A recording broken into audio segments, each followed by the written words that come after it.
praise the Lord, now the Lord got me pissed off. Fuck I'm praying for, I work instead. Can't express my feelings, so I put it in this hip hop. I heard all dogs go to heaven, I'm a big dog. Hey, used to worship God, man, that shit was way back. See which one get the worm. Till then I just keep grinding, I'll let you live how you want it.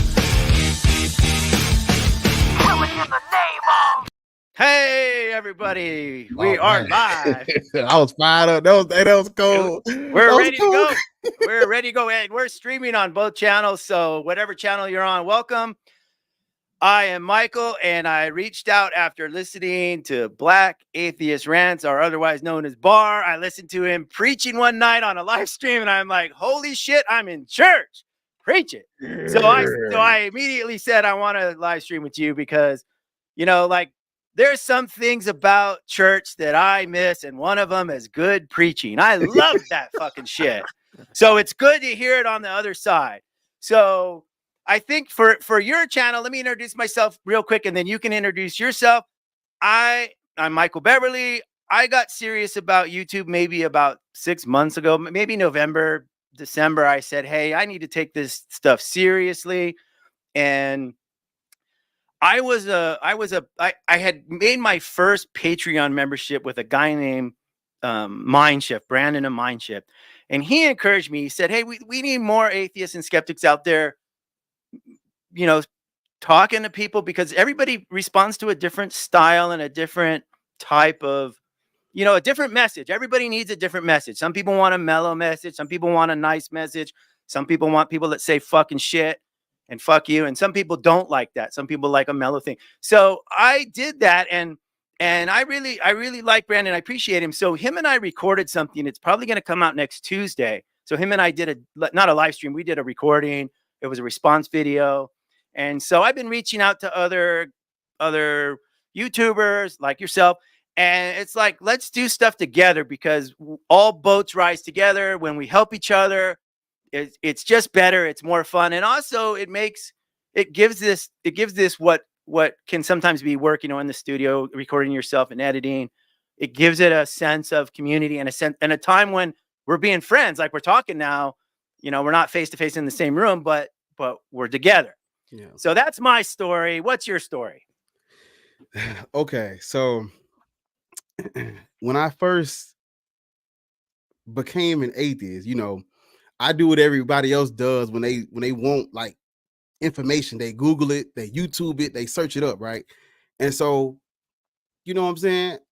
I had looked on YouTube one day and I Googled, I put it in a YouTube search bar, Black Atheist. And when I searched Black Atheist, Matt Dillahunty came up, and he was like answering a call from some person on his little talk show. And it's like, when I first searched it on YouTube and you type in Black Atheist on YouTube, it's like I see people on other platforms, you know what I'm saying? They're Black Atheists, but it's like, where do I put my feet up at? You know what I'm saying? I didn't feel like that was my home. You know what I'm saying? It was like, well, nobody's doing what I want done. So I was like, I'll do it myself. And you know what I'm saying? I started off just screaming to the top of my lungs in the front seat of my car on my break at my security job. And after a while, it was like, no, you might be on to something. And then people was like, hey, no, keep going. Hey, no, keep going. Hey, no, we vibe with this. We rocking with this. We like what you do. And boom, here we go. We got a whole freaking platform. Oh, shit. Hold on. Damn. Okay. We got a whole freaking platform where people, you know what I'm saying, they messaging me every day. They DM me telling me, thank you. I appreciate what you're doing. I can't do it, but I'm glad somebody doing it. And it was like what you saying, some people want it nice, some people want it sweet. I came to the realization that, you know what I'm saying, I'm not here to debate them, because we've been doing that. It's not like people haven't got together in the filled up gymnasium. You get your 30-minute intro, I get my 30-minute going back and forth Q&A. That shit don't work. They not listening. They're so I'm They're like, just well, hearing their own side. They're saying amen to their own guy, look, and they're tuning out the other guy. That's exactly what exactly. happens. So I'm like, look, I ain't here to change nobody beliefs. Fuck your beliefs. Fuck your religion. Fuck what you believe in. Fuck what you pray to. Because it's not really up for debate, in my opinion. What are we debating? Because okay, you know what I'm saying? And this is how I felt when I first started, and I still feel like this. What exactly could I get up here and say? They talking about why they God exists. I'm saying, why does this even matter? Forget all this because this can't help us. That's my whole spiel. What I do, that's what I'm trying to get it to the point where my goal is, let's just focus on me and you. Let's focus on each other because on people, on things that actually fucking exist, like yes, us, like because the people. Yeah, I hear you. That shit can't help us. Yeah. If you like, you know what I'm saying? And it's like, my platform is not, it's not a place to come and, you know, I'm not holding nobody's hand. I don't care about no indoctrination. I'm not here to respect your religion. I'm not here to tiptoe around how you feel about your religion. I don't care, because they didn't care back then, and still today they don't care about that. So I don't care about it. I'm hard on religion. This is how it needs to be. This is not, and it's not an option. This is how it must be like this, because you know what I'm saying? Look at how we treat everything else. And I was thinking about this before I came on. I was like, what am I gonna say? And I'm like, look at how we treat everything else. When it comes to racism, don't nobody give a fuck because your parents are racist. They don't hold your hand like, well, he grew up in a racist environment, so let's try to protect how. Man, they don't care about that shit. No. In my community where I'm at, as we speaking right now, they arguing and fighting outside. If they shoot each other or whatever, the cops ain't gonna come like, well, he grew up in a dangerous environment. They don't care about your indoctrination and your brainwashing and how he was raised when it comes to anything else. But when it comes to religion, let's all try to respect each other's opinion and let's try to, man, what are we doing?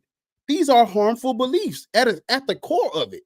At the core of it, it's bigotry, it's racist, and it's anti-human. I mean, that's the thing I keep trying to tell people, and they just push back. I'm like, just being a Christian is anti-Semite. You're basically saying the Jews are fucking idiots because it's their book, right? And then it's like, it's when I give an apologetic response against slavery in the Bible, people like they make this argument like, motherfucker, you're forgetting just 50, 60 years ago, your grandparents wouldn't let black people on the property.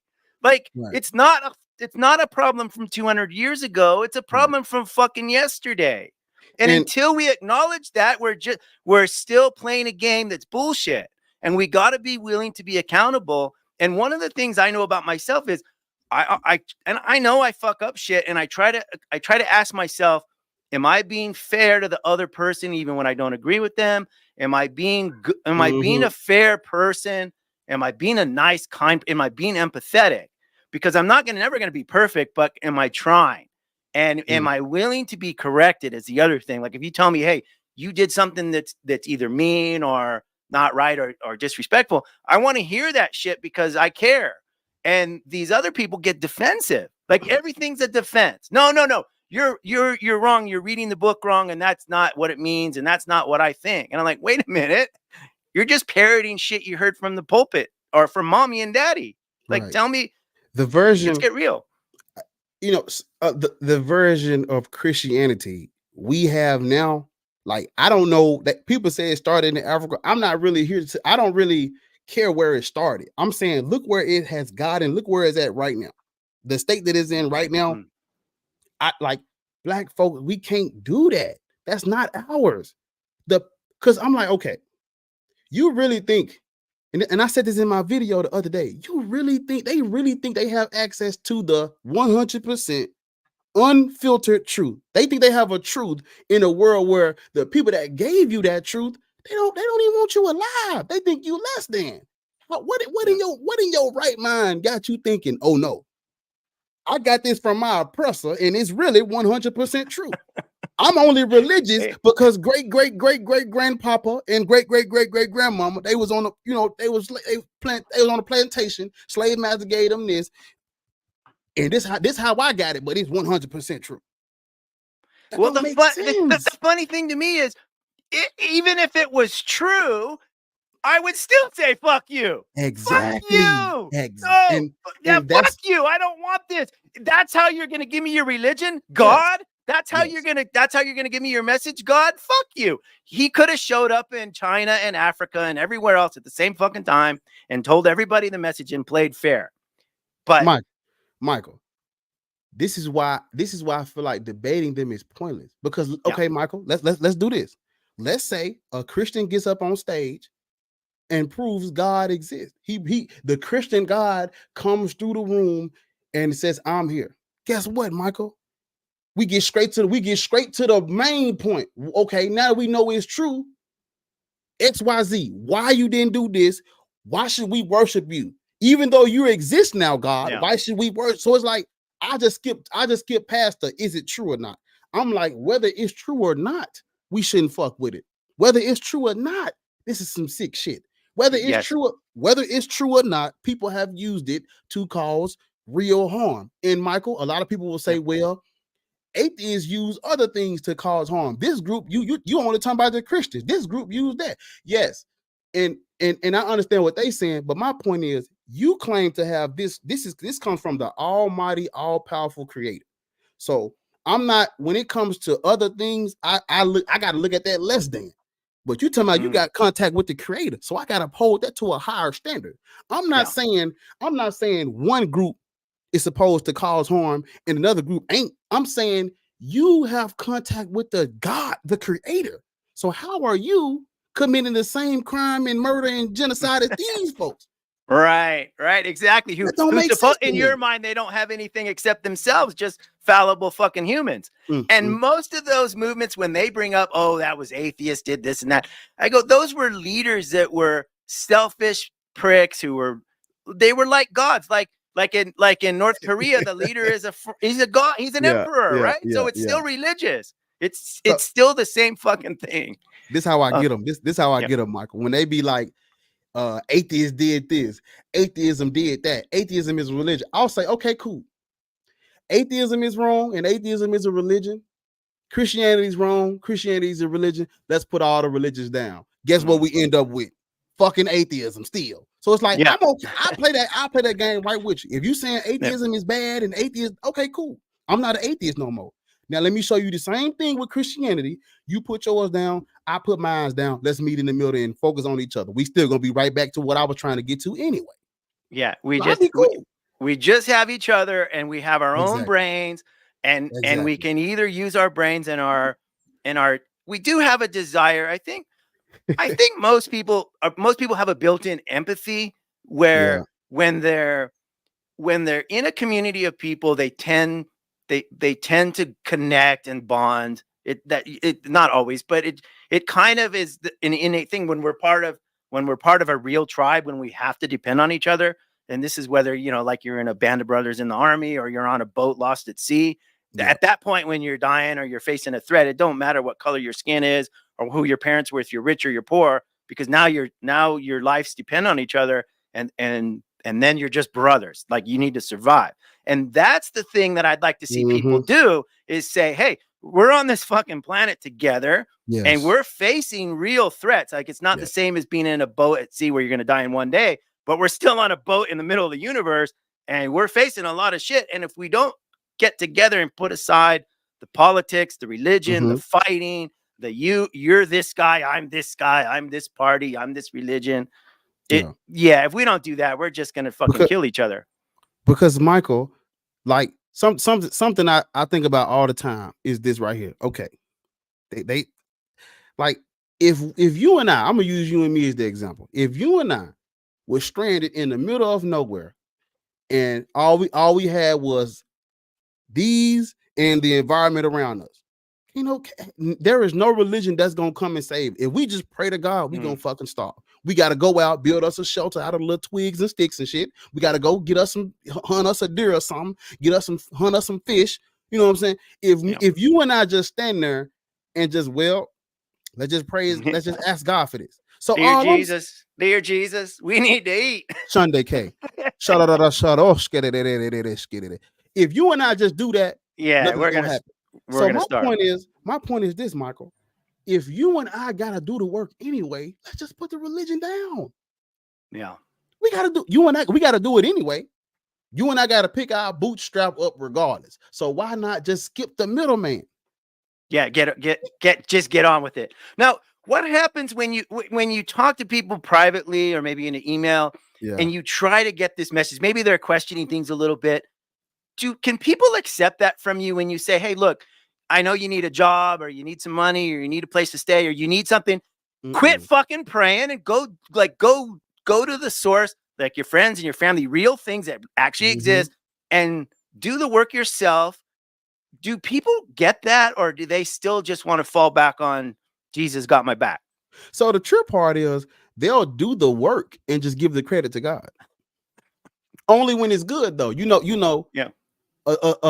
God forbid a school gets shot up with all the kids in it. Oh, that's the devil. That's free will. Yeah. But you went to work and got you a new car. Praise God. You got a new Yeah, house. that is Praise God. that's a weird theology. You give God the credit for everything good, and everything bad is because you're a filthy, rotten sinner, and your righteousness is like filthy rags, and there's nothing good about you on your own. You're just a piece of shit. It amazes me the mental gymnastics they do. Yeah, And that's true. And it's like, how do you? Well, this is what they do. They rationalize our pain and suffering. They have dehumanized us. They are desensitized to human suffering. When we talk about human suffering with them, they talk as if, oh my God, this again. But it's like, wait a minute, bro. We talking about real live pain and suffering, brother. Yeah. We talking about people starving to death. I know they can't fathom that in their heads because, again, they're desensitized to that type of shit. All they can fathom is God is good, God is love, God is good, God is love. They don't think outside the box. You talk about pain and suffering, they talk about heaven. You talk about pain and suffering, they talk about some shit that ain't even Yeah, no, okay. you're 100% right. In this response video I was working on the other day, that where the apologists were saying, "Oh, but you guys don't understand. You atheists don't understand. You have to take into account the vision of Eden. That's what God wanted, this perfect garden, and you have to take into account the heaven in the future, right? So if you don't take those into account, you're just talking about this other stuff that's not important." And it's like, motherfucker, the two things that you're going to are fantasies. And even if they were true, which I don't concede, but even if they were, we're still living today. And Jesus didn't come back in 2,000 years and maybe not another 2,000 years. We're on our fucking own. Exactly. And we need to recognize that, because if we don't, we continue to rely on things outside that we don't really call daddy and mommy, but that's what we're actually asking for. We want mommy and daddy God, and mommy and daddy government, and mommy and daddy other person, and mommy and daddy to take care of us continually. Well, that leaves you as a child, and it's just so destructive. Well, see, if you read the Bible for real, you could support whatever you could support whichever angle you want to take. The Bible supports it. I have two separate pathways that you could take with the Bible. I did a whole live stream where the Bible tells you that you are called to suffer. You're not supposed to have a good life as a Christian. Things are not supposed to go well. You're supposed to suffer as Christ did on the cross. That's one path you could take. Or you could take the path of how many times the Bible tells you God is with you. He loves you. He's going to steer clear for you. He's going to cover you. Wait a minute.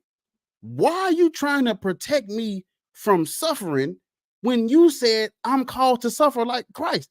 I'm like, that don't make sense. But it's, again, whichever path you want to take that day, the Bible supports it. If you want to be racist, it supports it. If you want to love your neighbor, it supports it. If you want to eat fucking crawfish and whatever else type of fish you like, and if you don't, then you Oh, yeah, I've heard every whatever. one of these preached. I've heard every single Come thing on, you man. just said, the opposite preached. I wanted to ask you, have you ever been at a Christian's house like that's so opulent and so rich and they got nice cars, and you're thinking to yourself, motherfucker, Yeah. do you not know the same Bible as me? Yeah. How do you justify that you love Jesus and you've read his words and you're living Selfish. like this? They're selfish. You have to, in order to be a Christian, you have to be selfish. You have to be, And you because have to deny it, right? You're Yep. denying it the whole Yep. time. You're not really selfish. you're trying to be like Jesus Christ and you're doing the opposite. Because how, Michael, if you were starving and I'm eating, why would I be thanking God in your face? Thank Yeah. you so much, God, for blessing me with this meal and feeding me. I have food, I have shelter, I have water. I'm so thankful, God. You are merciful, God. You an amazing God. You help, you cover, you shelter, you shield. You my refuge, Lord. And my brother's starving. My brother Michael ain't ate. So indirectly, what am I telling you? Well, maybe if I pray like Black Atheist Rants, I'll get a little bit of what he's having, won't I? Yeah, God and there's will, a lot of guilt there, isn't there? There's God will spread that love. you got sin in your life, or you're not doing it right. And if you only did, this is the constant justification. Brother, if you want the car that I have and the house that I have and the swimming pool that I have and the nice clothes and the shoes and the bank account, well, you just got to do what God tells you to do. Like, you just got to follow the word and you got to pray because that's what God wants for you. Jesus. Yeah, that whole thing is just it's insanity. It's completely insane. Michael, I grew up, I have 5 siblings. 7. Well, I count I got 5 siblings. Okay. If we come over your house, all of us come over your house, and you pass out 3 plates, and you put food on 3 plates, and the other 2 if you ain't gonna feed all of us, don't invite us to your house. Yeah. Why would you feed 2 of your children, 3 of your children, and not the rest? Why would you bless half? Why would you bless 1 and not the rest? Why would you bless me, God? And then me watching children have fucking cancer. Yeah, Why would I be praising? Why would I be praising and worshiping a God? No. That is selfish. That's closed-minded, arrogant, selfish. And tell me the truth. If you had friends, family, or even strangers sitting at your table and there's a big pizza put in front of you and you were starving, would you fucking enjoy that pizza by yourself while everybody else sits around? Fuck no. You couldn't do it. You couldn't. I couldn't do that. I could. The best I could do is slice it up evenly, even though I know I'm going to go hungry. Or maybe since I'm a little fat, I just say, you guys go ahead, right? But the idea that you would take it yourself, it's insane to me. It's just crazy. Totally Michael, crazy. They will tell us right now, you and I having this conversation, they'll tell us, you don't know the will of God. His ways are higher than your ways. You can't fathom, you can't comprehend our Lord and Savior. And my response is, well, okay. If I can't comprehend him, I don't know him, I'll never understand him, I can't fathom him, my little small simple-minded brain will never understand God, then why the fuck should I care about him anyway? Why should I spend all my time chasing something I'll never understand, I'll never comprehend? Because clearly the Lord and Savior has rationalized this pain and suffering. He said X squared plus B squared is 2, and that made sense to him when he let kids have cancer. I can't solve that equation. I can't figure this out. I'm not getting this. I'm not going to, I can't play with this. I can't be cool with this. Because if 100%. I'll say something like, if I was God, I wouldn't let XYZ happen. They'll say, why are you trying to compare yourself to God? I'll say, okay. Then they'll say things like, God is like this. God is like that. Think of it like, and I'm like, wait a minute now. When I make analogies about God, you say we can't comprehend him. And yet you sit here and do it. You say things like, they'll compare God to like a father or like a sergeant or like a, you know what I'm saying? And it's like, I understand those analogies because I understand, human interactions and human family. But then when we do it, it's like, no, y'all can't do that. You can't compare That's God to wrong. That Michael doesn't Myers. work. You when can't you compare point out God to God's a Hitler. bad God, Yeah. you're wrong. Wait You're a wrong. minute now. No, it's Don't- bullshit. It's complete bullshit. I did a short video on this little puppy we had. So my girlfriend rescued this dog who has some problems. He's a Chiweenie, part salchicha, wiener dog, and the most obnoxious dog in the world, but I love him to death. Well, we didn't realize he was capable of impregnating.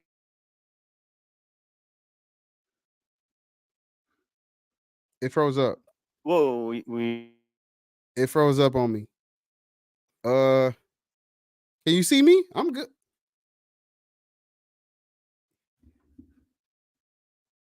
Oh.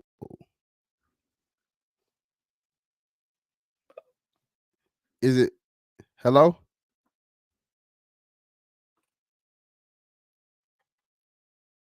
I'm here.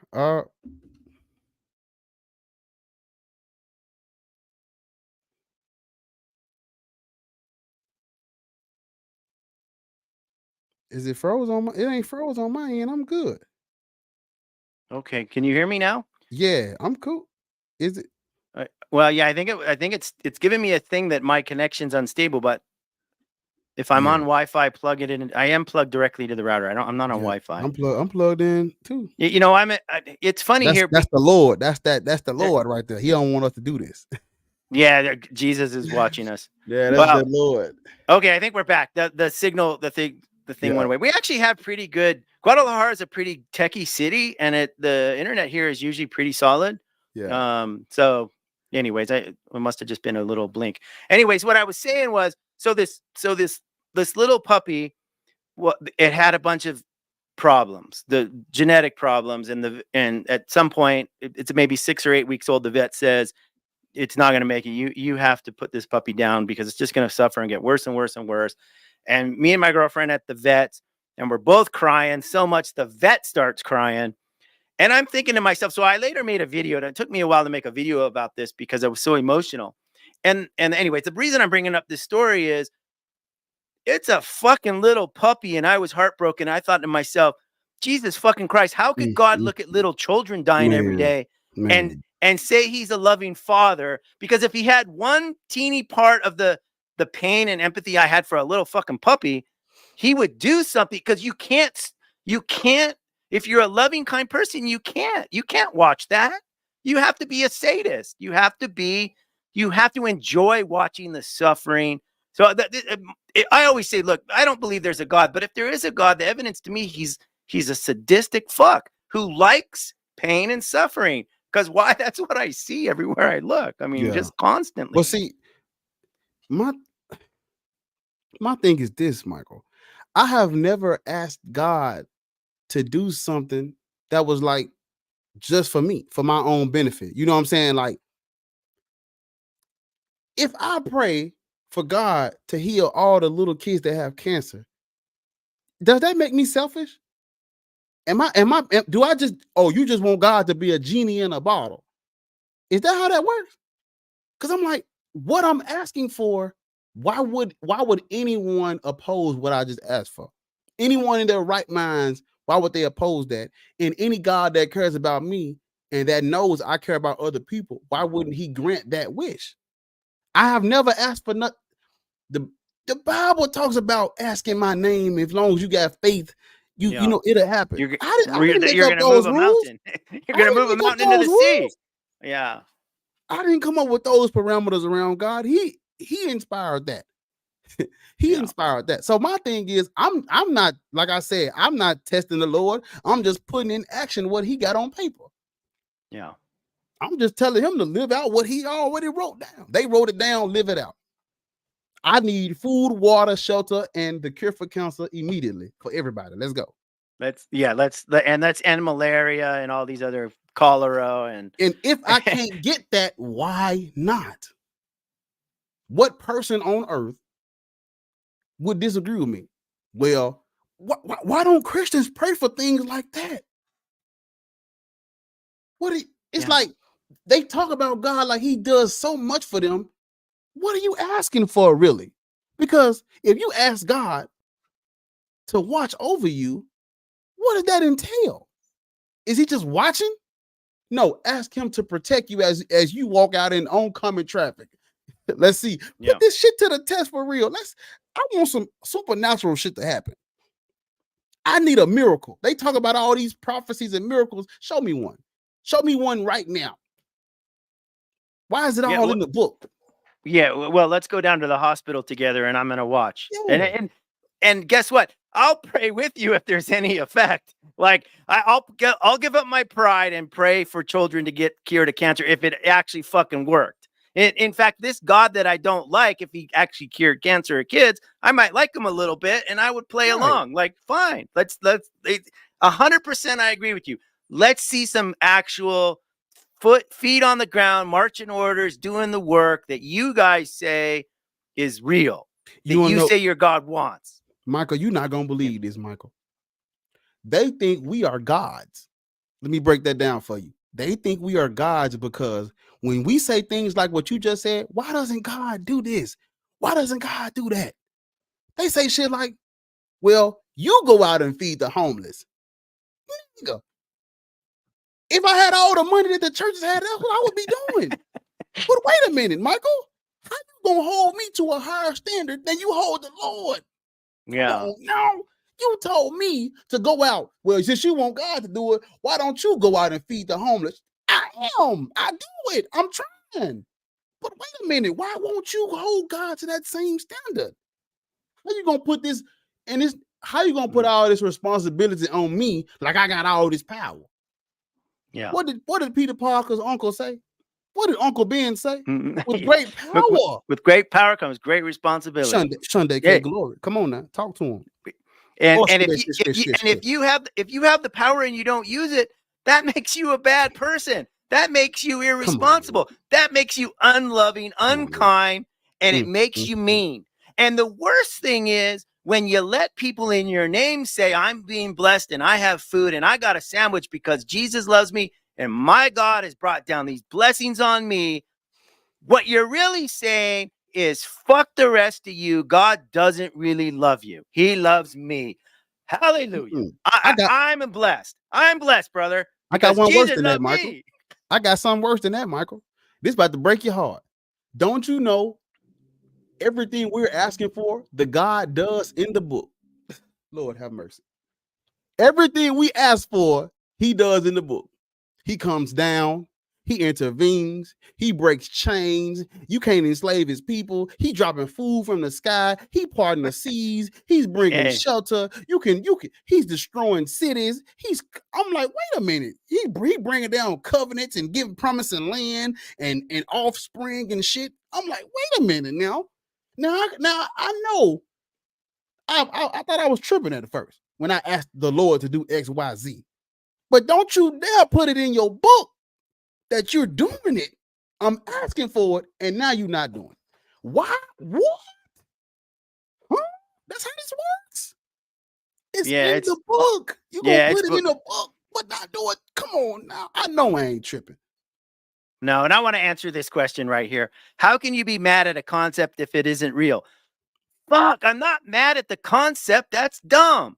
And I'm not mad at God. I'm an atheist. I can't be mad at God. I don't believe he exists. What I'm mad about is that people, especially those in power, in privilege, in money, they preach and teach and indoctrinate these things that the people take on themselves to the detriment of themselves and the detriment to their children and the detriment to their community. And it's the concept that's taught. I'm mad about that. And I'm mad about people that are in power, especially those that know they're full of shit, who take advantage of people. They take advantage of the poor. They take advantage of the people that are desperate.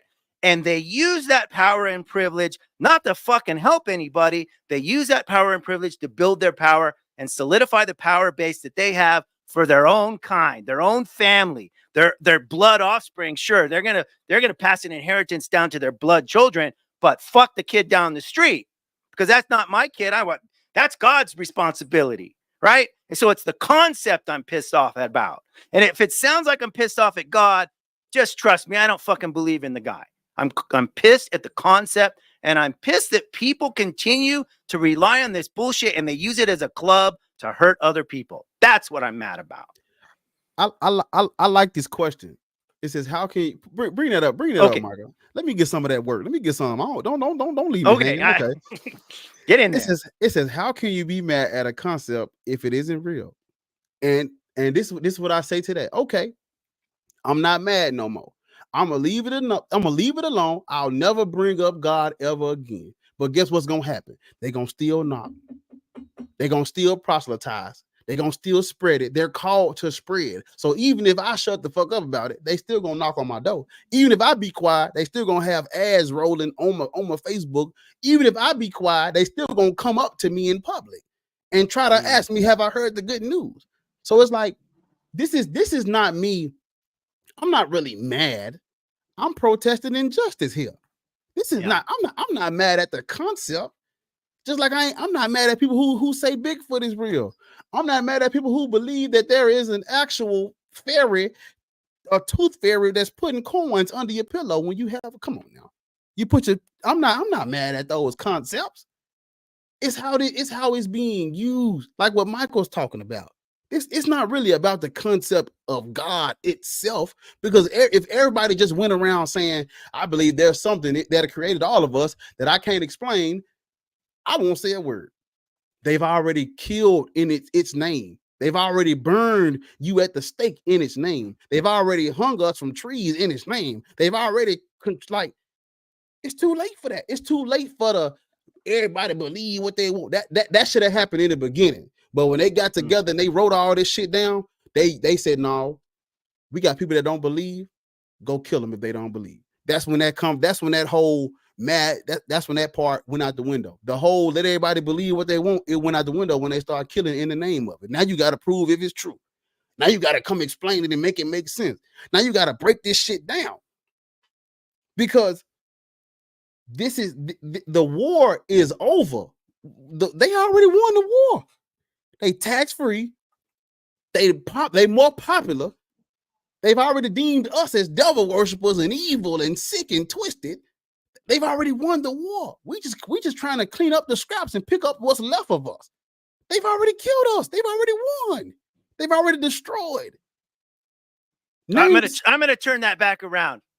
I'm a devil worshiper and I'm evil and sick. Fuck y'all. And I'll take it. I'll take it. Because let me get serious about this. When I left Christianity, it took me a while to sin. Like, I didn't leave to sin. I left because of, reasons had nothing to do with I wanted to sin. But when I finally kind of got out of it a little bit, I realized I'm allowed to do things that were considered sinful before. And I found out these fuckers lied to me. There's a lot of fun stuff you can do that's quote sin, that has nothing to do with hurting anybody, and it's fun and life is better. And all of a sudden I found I'm a happier person. I'm nicer to people. My life is improved. Like on every metric, my life got better. There's no metric my life went downhill. This is when you start living like this, the only life you get, you treat it different. Everything is more precious. Everything mean more to you. They think because we don't believe in God, we don't have emotions. I find awe and wonder just like everybody else. I get excited and sad, and it's like this life can be lived ethically without religion. This life can be lived with happiness and love and care and sharing and hearing and bearing. Whatever words you want to pick that rhyme. This life can be lived that way without religion, 100% across the board. And all I'm saying is, if we don't need it, why does it matter so much? Treat it like your favorite sports team. Treat it like your favorite TV show. It's not that important. Bring it down a notch off that pedestal. They say it's God first. Wait a minute now. Demonstrate this. Prove it first. How you gonna put something first that you're taking on blind faith? All I'm saying is put the things first that 100% exist, like you and I. I know you exist, Michael. So I'm not gonna put my belief in the unknown creator of the universe above you. If you starving, but God said don't feed you. Hey, God, look, you ain't came down yet. My brother Michael's starving. My cup runneth over. Let me pour into his, please. All right. This may go against your word, but you ain't revealed yourself. So I like you have to put us above that. You gotta put. That's all I'm. I don't even listen, Michael. I'm gonna keep it 100. They don't have to stop believing in God. They don't gotta drop the faith. You can still practice your. You can eat your bread crackers on Sunday with the little cup of wine.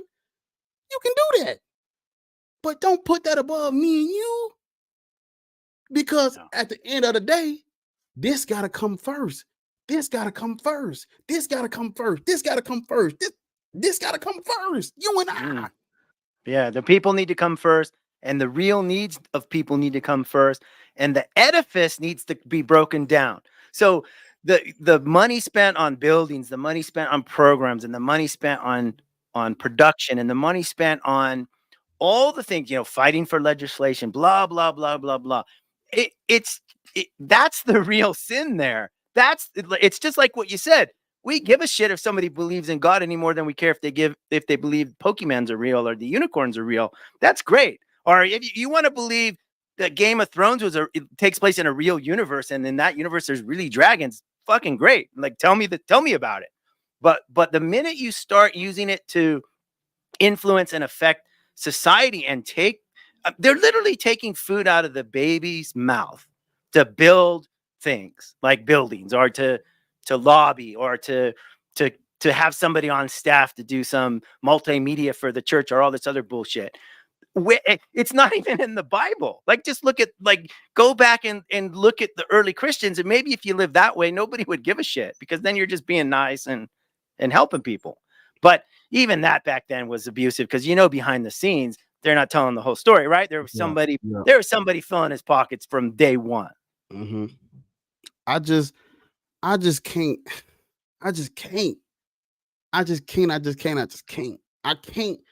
I'm not respecting nobody's religion. I say fuck all of them.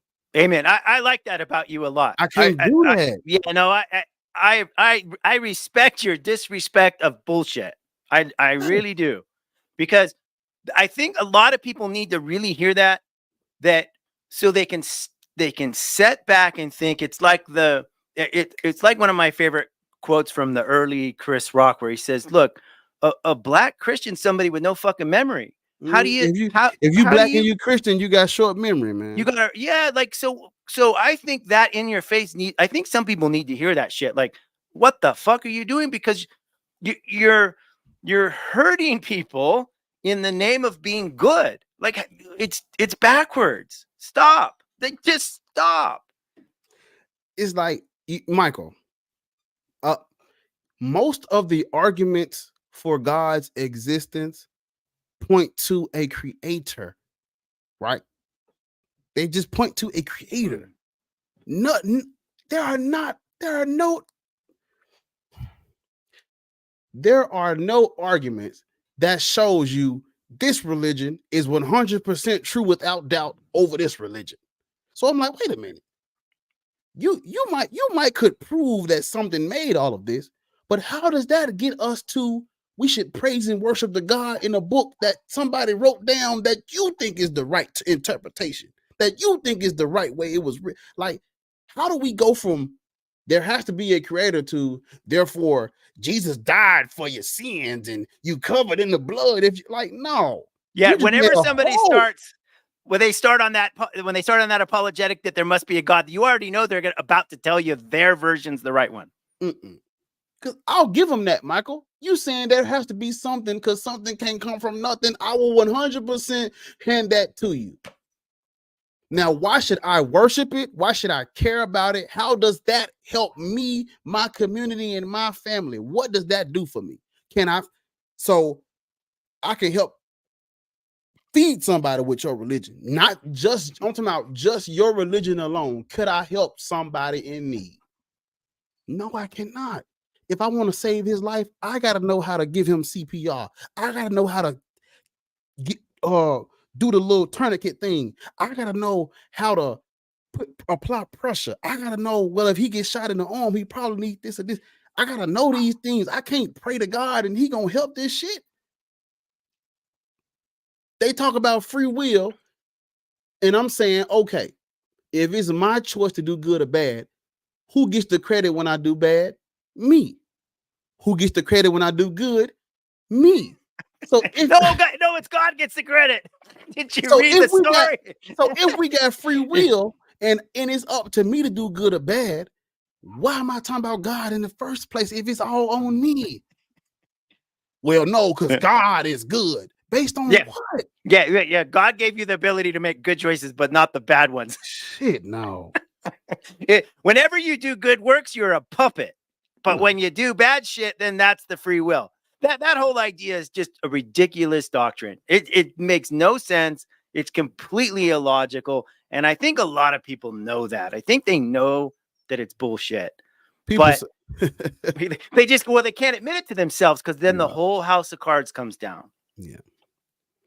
People say shit like, I was down on my luck and I found God. I was in a bad place in life and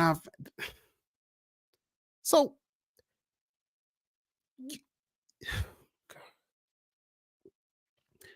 you basically telling me that's what it takes for God to appear to you. That's what it took. You had to be at the lowest point in your life to find God.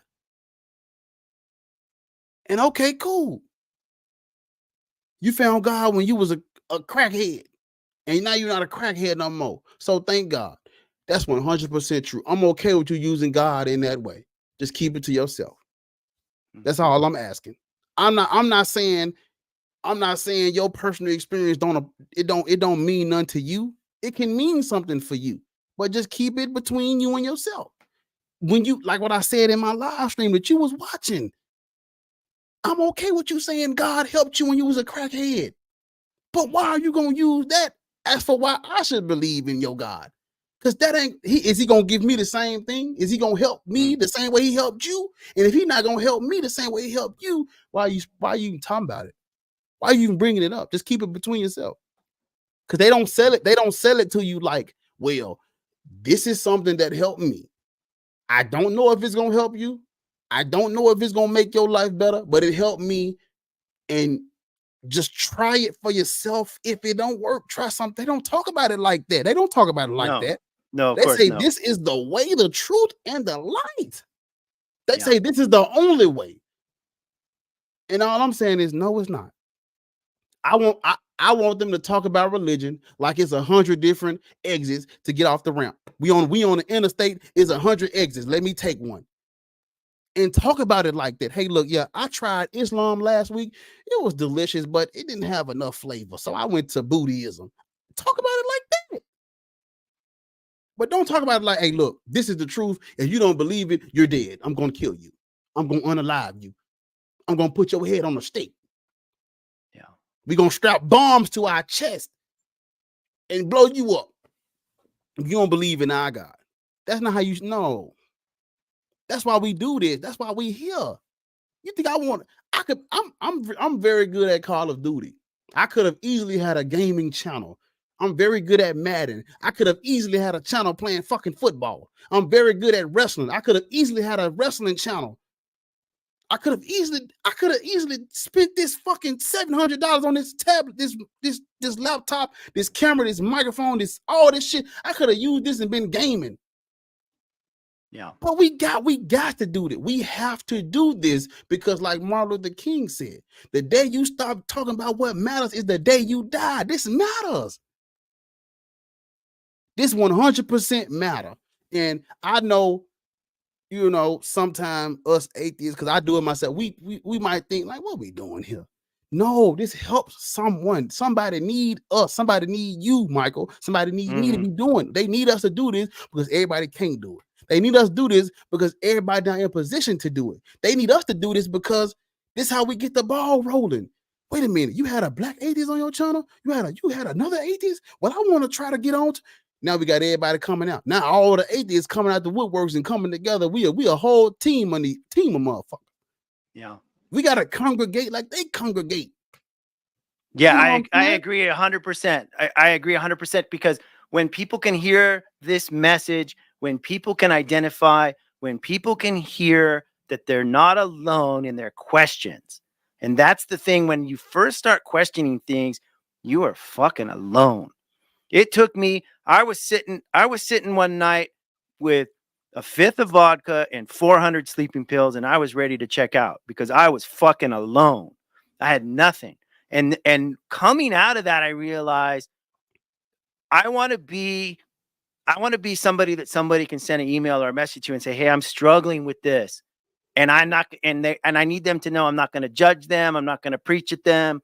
I'm just going to extend some empathy and love and kindness and say, I know where you're at because I was there and I get it. And there's light at the end of the tunnel. You know, you work through this shit. And for sure, you and I are definitely doing something that I believe has a higher purpose, if I can use that term.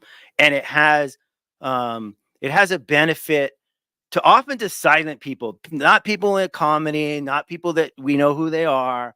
It's people on the sideline and people that are questioning things, and they hear something and it triggers a thought.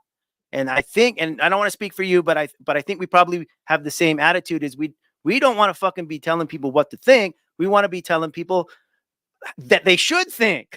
Like, you should be thinking. Use your mind, use some critical thought, think.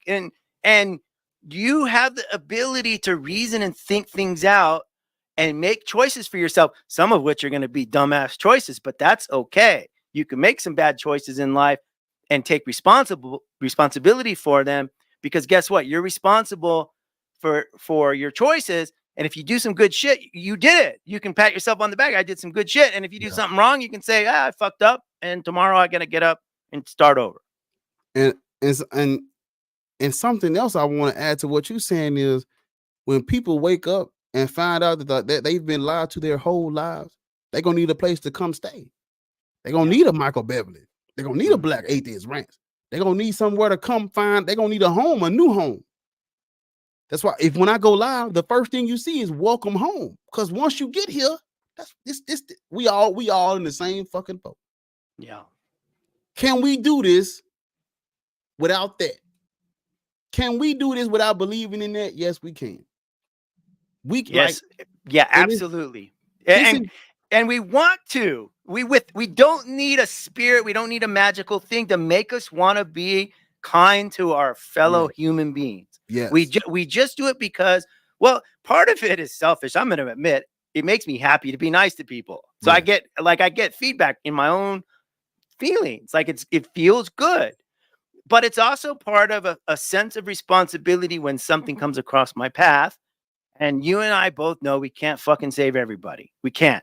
And so we got to avoid having any kind of Messiah complex, because that's the shit I had when I was a Christian. I had that complex. Like, oh, if God uses me, I'll be fucking like Moses, right? So, but now as a real humanist person who just accepts that there's no outside magical thing helping us, we have to know our limitation. But we also have to know that limitation is pretty fucking high. Like, we have I think a lot of times we have a standard that we're not even sure about, because we're capable of a lot more than we think we are. Yes. And the little bits that we do for helping people, because we're kind and because we recognize our joint humanity. Well, fuck. And that's a good example. And I think as we do that more and more people see, I don't need to be in the church to be loved. I don't need to be in the church to have good friends. I don't need to be in the church to feel that I'm a worthy human being and that I can find community and love outside of that box. Like, I don't have to go to that box on Sunday for all of these things. There's other communities out there. And I think this is a big thing. And I think it's building and growing, and I'm happy to be part of it for sure. Yeah, because once you, like, man, I ain't gonna lie to you. Once you leave Christianity in the Black community, that's it. You pretty much just left everything. Yeah. Because we don't treat it like a religion. We treat it like that is almost like that's being Black. That is what Black people do. You are automatically assumed to be Christian, 100%. Nobody asks you what you believe. No, they know you Christian. They know this what you grew up on. They know that you know what I'm saying? It's like, and when you leave your religion, you it almost feel like you know what I'm saying? They treat you like you ain't even black no more. They put the religion over the race. You're not black. You don't get treated. You get treated different. They forget that. Wait a minute now. This is my brother, sister, cousin, nephew, uncle. Like they forget all that shit. It's like I put it in a song. The song I wrote it. I said, you know more about them fake prophets than you know about Rosa Parks. And when I wrote that, what I was trying to show is like we know more about religion than we know about ourselves. Can't fucking name 10 black inventors, 10 black innovators that ain't Martin Luther King or Rosa. You can't name 10. You don't even know that we invented shit too. You don't even know that. But you guess who you know? Matthew, Mark, Luke, John. You know all the proverbs, all the songs. Where do you even come from, brother? Yeah. You ain't know where you come from. You and oh my God, Michael, I got a video I'm about to do. This girl, it was a black girl, and she was at a Latter-day Saints church, and it told me up. Wow. Black, wow. She was the only it was a commercial. She was the only black person in there. And she was talking about her Lord and Savior, Michael. And you want to know what was right behind her head? Fucking white Jesus. Caesar Borgia. God damn it. Goddamn Caesar. Goddamn little Caesar behind her. Wow. White Jesus? Come on, man.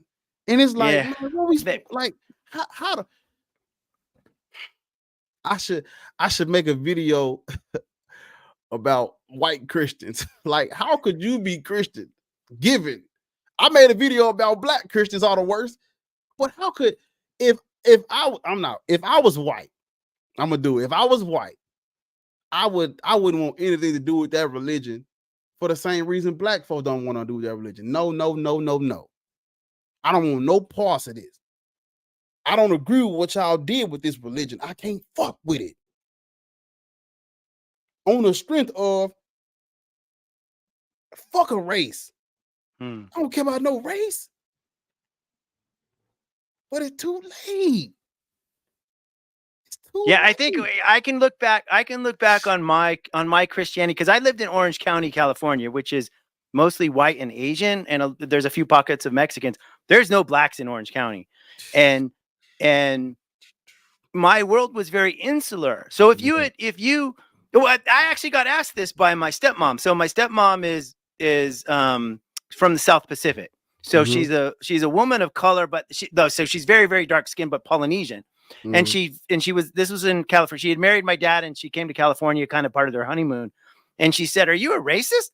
And I'm like, why would you think I'm a racist? She goes, "Well, you don't have any black friends." I'm like, "There's no fucking black people in Orange County. It's not like a personal choice. Like none of that. Like my church is white because I live in a white community and white." So I didn't realize, I never felt that, I had personally not befriended people of color like by choice. It's just my life was in a box, right? Like, and what's cool about when I moved to Mexico, now all of a sudden, like I'm the tiny minority. Now that doesn't mean I understand being a minority. I want to make that perfectly clear. I know nothing about being a Black American because I'm still treated like a fucking king as the minority white guy here. Like, in fact, sometimes I feel guilty because I'm treated with such deference, right? So, but what it taught me was a very different culture they have different things about them that are just different. Like, it's not better or worse, it's just different. And the Mexicans have their own way of doing things. And sometimes it's frustrating. And sometimes it's, holy fuck, these guys really have a good culture with, like, sharing the sandwich. That's one of them.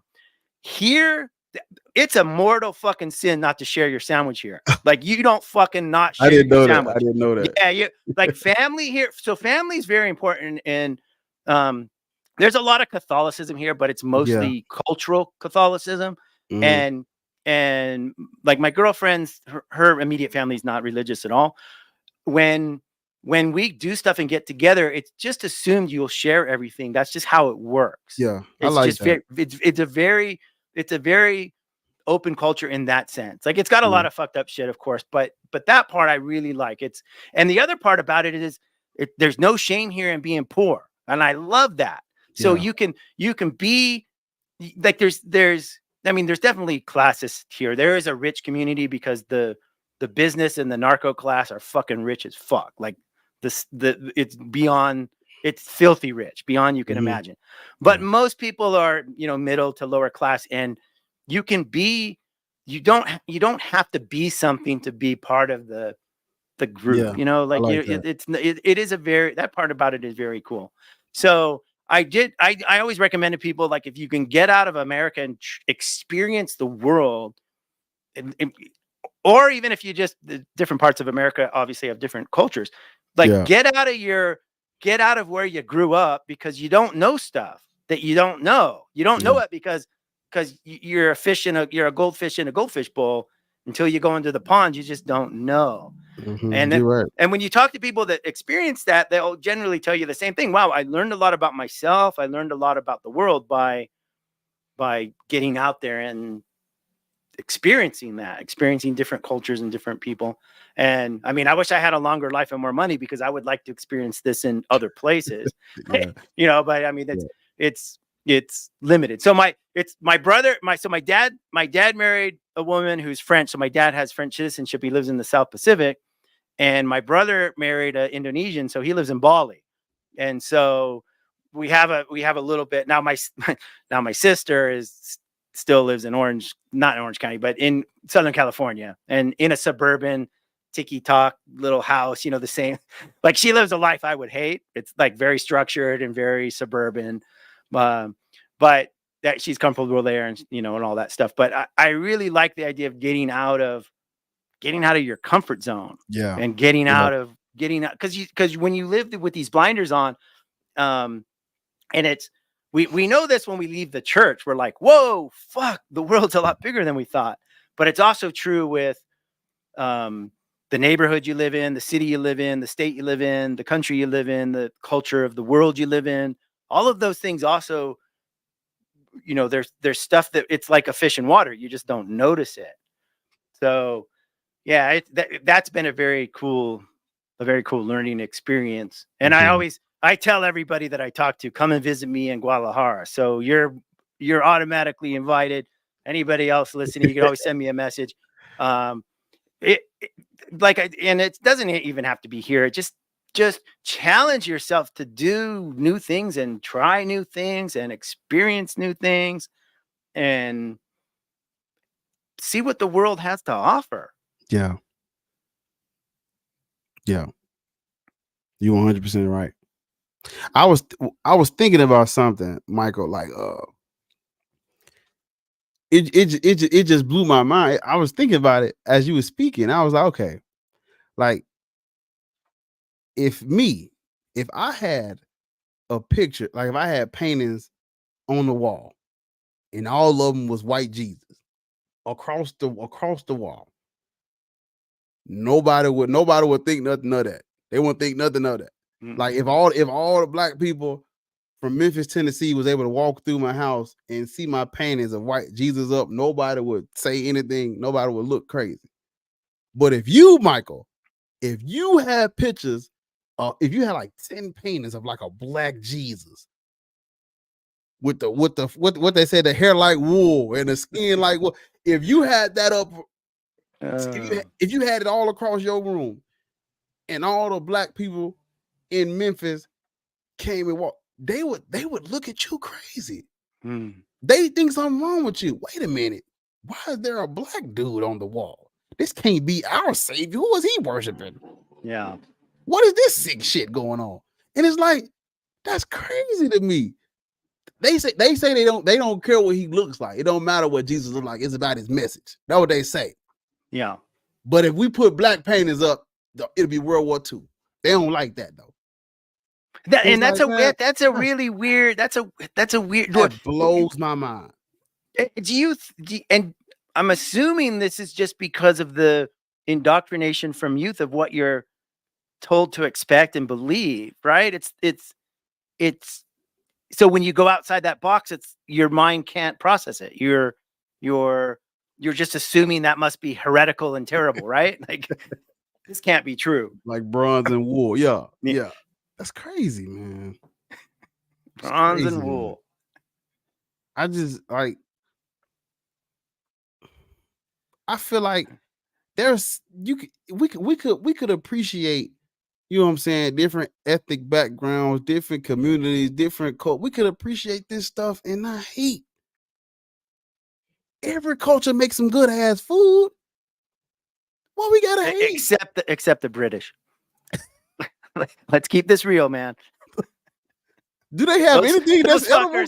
Those fuckers can't cook for shit. Nah. The only way you could survive in England if you're eating Indian food or French. Damn. Yeah. No, they have really good curry there. Like you go to the fish and chip shop and you get it with curry on it because they imported that from India.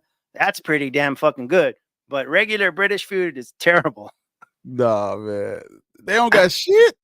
Nothing. Yeah, well, bangers and sausage. I mean, that's fun once. So an English breakfast is a couple sausages with white beans and sliced tomatoes, and it's fun to eat once. But after that, it's like, what the fuck? Unlike Southern barbecue or Mexican food or Chinese food or Thai food, you know, like food with real flavor. Yeah. I'm gonna tell you now, man. This shit down here something different. That's why so many Big Macs. No, I'm just Yeah, the food is good, man. The food is good. I ain't lying. The food is yeah, good. no, I miss so my daughter just walked. She just got her law degree at Texas Law in Austin. So the last time I visited her, I went, I want to say, I can't remember the name. It's one of the famous ones in Austin, the barbecue place, and it's so fucking good. I mean, it's just so good. Yeah, no. Beans for breakfast is crazy. I ain't gonna lie. No, beans for breakfast. That's just nuts. No, it's very traditional. Bangers and beans. Yeah, I mean, what do they season the food with? They season the food with the sprinkling fairy dust of unicorns and fairies. In other words, it's non-existent. No. Yeah, it's pretty bland. I mean, maybe Worcestershire sauce or something. I don't know. Jesus Christ. Well, yeah, no, I mean, one of the things. So when I lived in California, my favorite food was Mexican food. Like I ate Mexican food probably 3 or 4 times a week. Mexican food. So coming here was great. Although it's weird because, you know, when you live in America, you just think Mexican food is from Mexico, right? It's just kind of in your mind that Mexico is like this monolithic, homogenous place, but it's not. Mexico has states like America, you know, so there's regional food here, just like Louisiana has different food from Indiana or California. Yeah. So Guadalajara has some different styles than Mexico City, et cetera, et cetera. So there was a few things that I had never even heard of, like chilaquiles. So it's very common here to chilaquiles is tortilla chips with salsa on it served for breakfast, and you can put eggs or scrambled eggs or some kind of meat on it, chorizo or whatnot, and that's fucking good. Now I will say this: that is served with refried beans for breakfast, but it's good because you use it as a mix. It's nice. They also have something. So the French, so Napoleon II invaded, and he was here in I think the late 19th century. So they left a lot of French people behind. Of course, what do the French people do? They fuck like rabbits. So there's a huge culture of half and half mixes of Mexicans and French, and they left behind a lot of influence on the food. So the one of the famous things here is called a torta ahogada, which ahogada, it's drowned. It's a drowned sandwich. So it's a barotte, or it's a French baguette, but here they call it a barotte. So it's a sandwich with carnitas meat, and it's covered with tomato sauce. And when I first heard of that, I thought, Jesus, that's fucking gross. Like, who wants to eat a soggy bread? But it's fucking good. You put onions on it and some salsa, and it gets all soft and soggy, and you eat it. It's really fucking good. So, they also influenced this thing called a haricaya, which is kind of like a creme brulee. So it's a little cup. It's sort of like flan, but it's a little bit like a creme brulee. It's sort of in the middle, and it's just from this region, and it's really, really good. So yeah, I mean, I eat a lot of Mexican food too. I eat Mexican.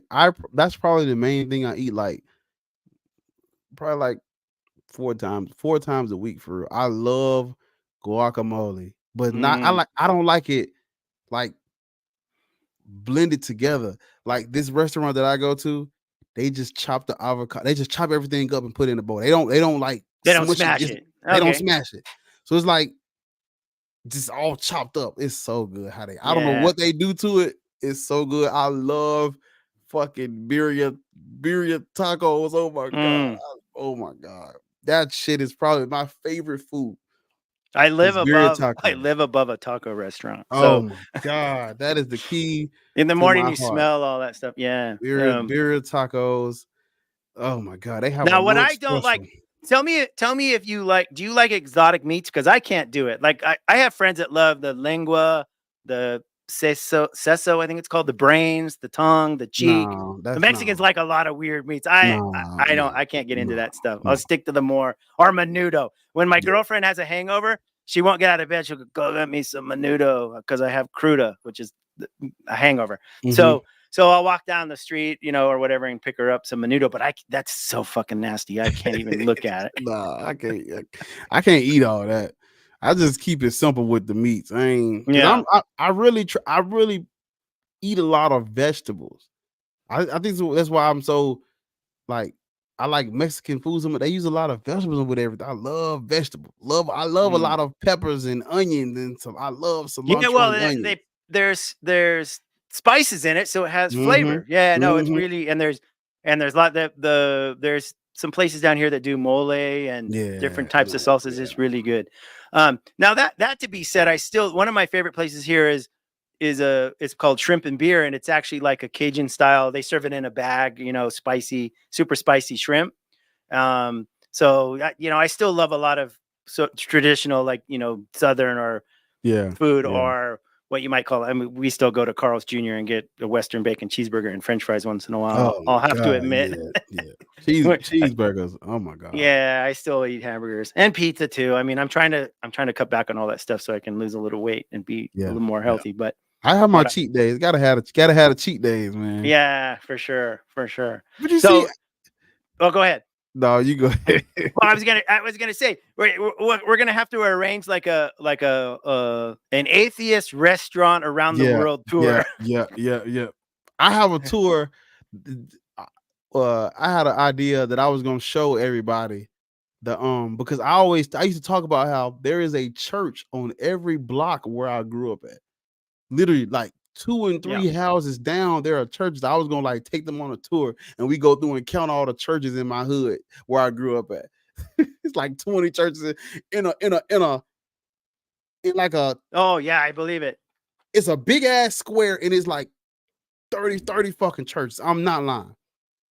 It's probably it's more fucking churches than housing complexes where I'm at. That's crazy. It's more churches than grocery stores, housing complexes, liquor stores. It's more churches than anything. Literally, they be 2 and 3 houses apart. Talking about a tour. That'd be a crazy tour. When you said tour, that's the first thing that come to my mind. I'm like, damn. A pub crawl for churches. Yeah. Well, but I will say this about the Catholics. They kind of got this part right. They just said, no, fuck all these different factions. We're going to have one big giant fucking building, and that's the church. And everybody's under that. That seems a little bit more like pragmatic. I appreciate that more. To me, in America, where I'm at, the Bible, it just looks like a business. Oh, for sure it's a business. It's a big business. It's a big business.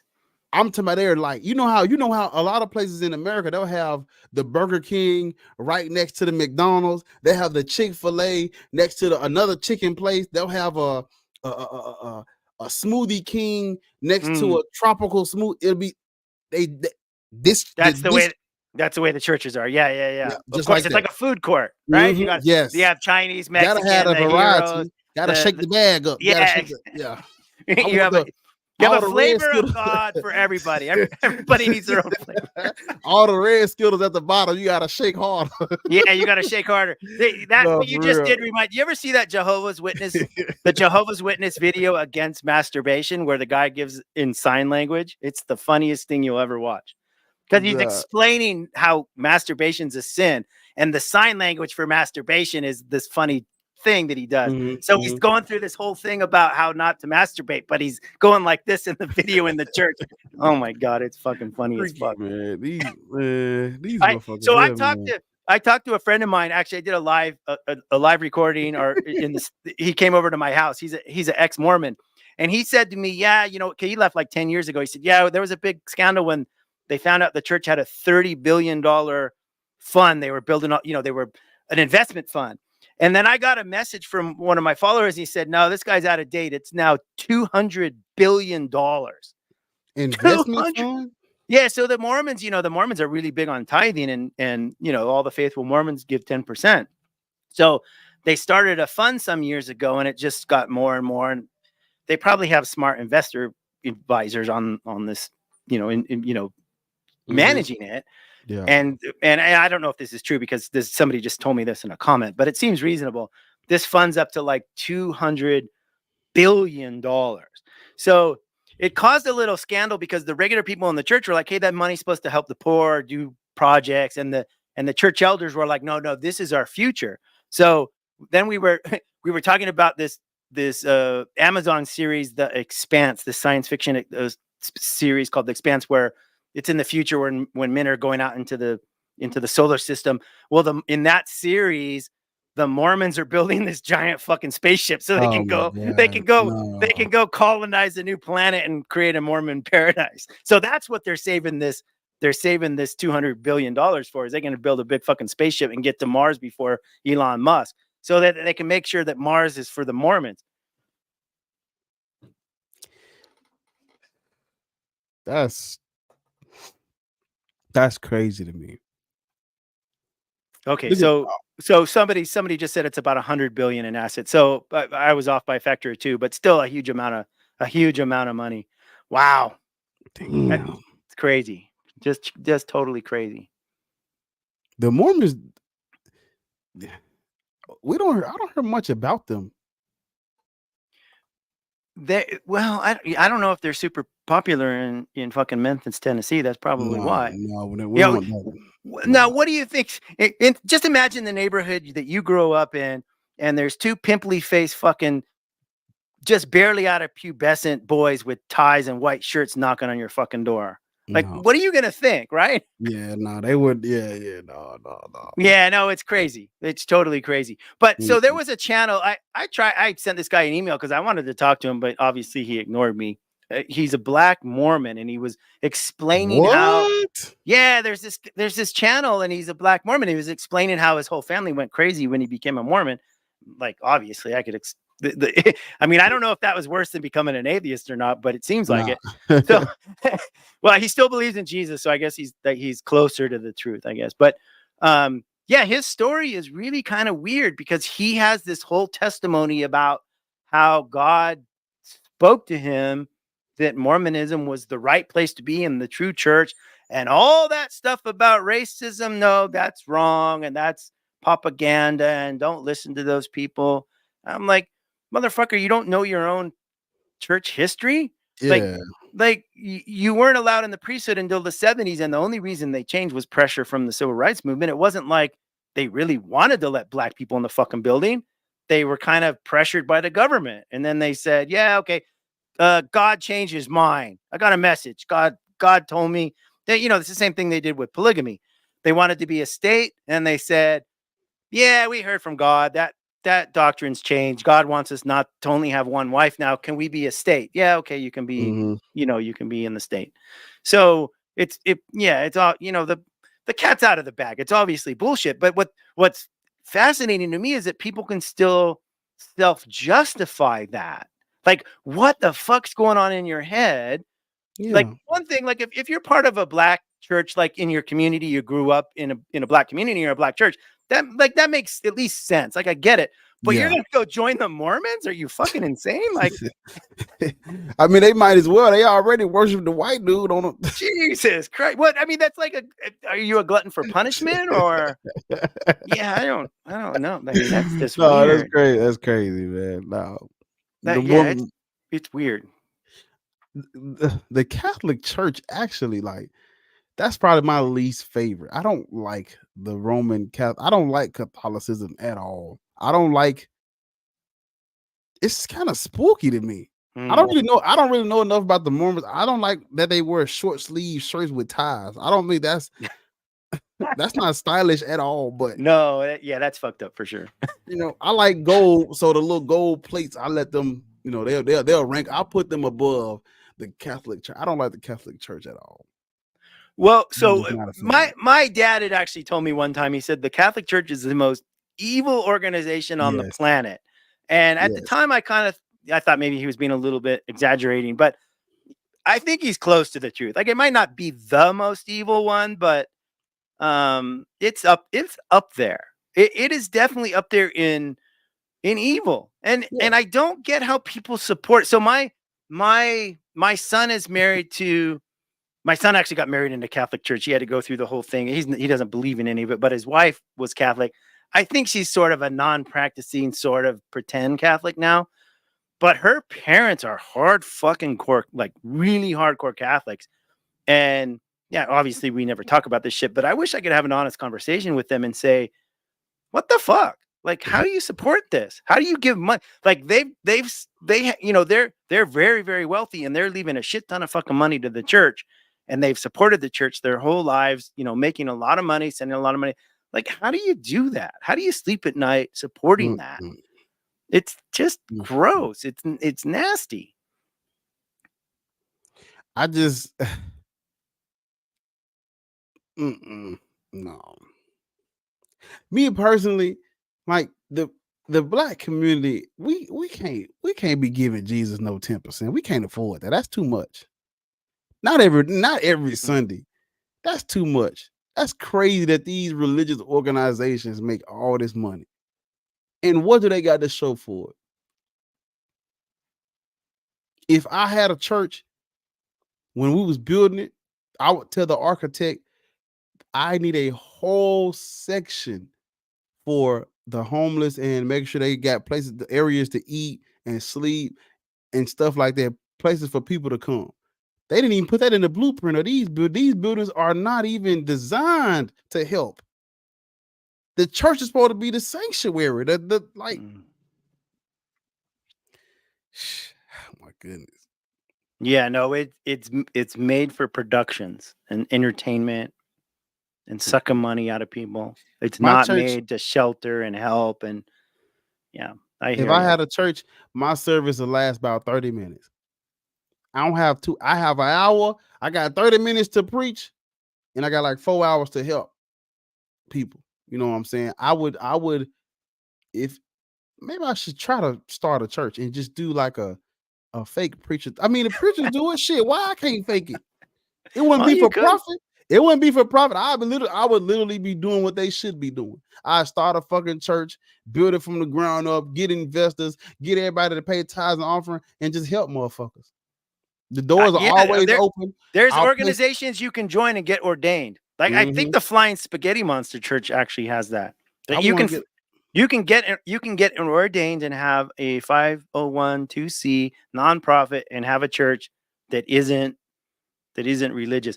Now I've always shied away from that idea because the idea of doing anything church-like just fucking drives me insane. Yeah, me too. But I do like the idea of like, I don't know, helping people in some way. So there's probably ways to do it. They have all the resources. They have all the people. They got all they have everything. They have everything we need.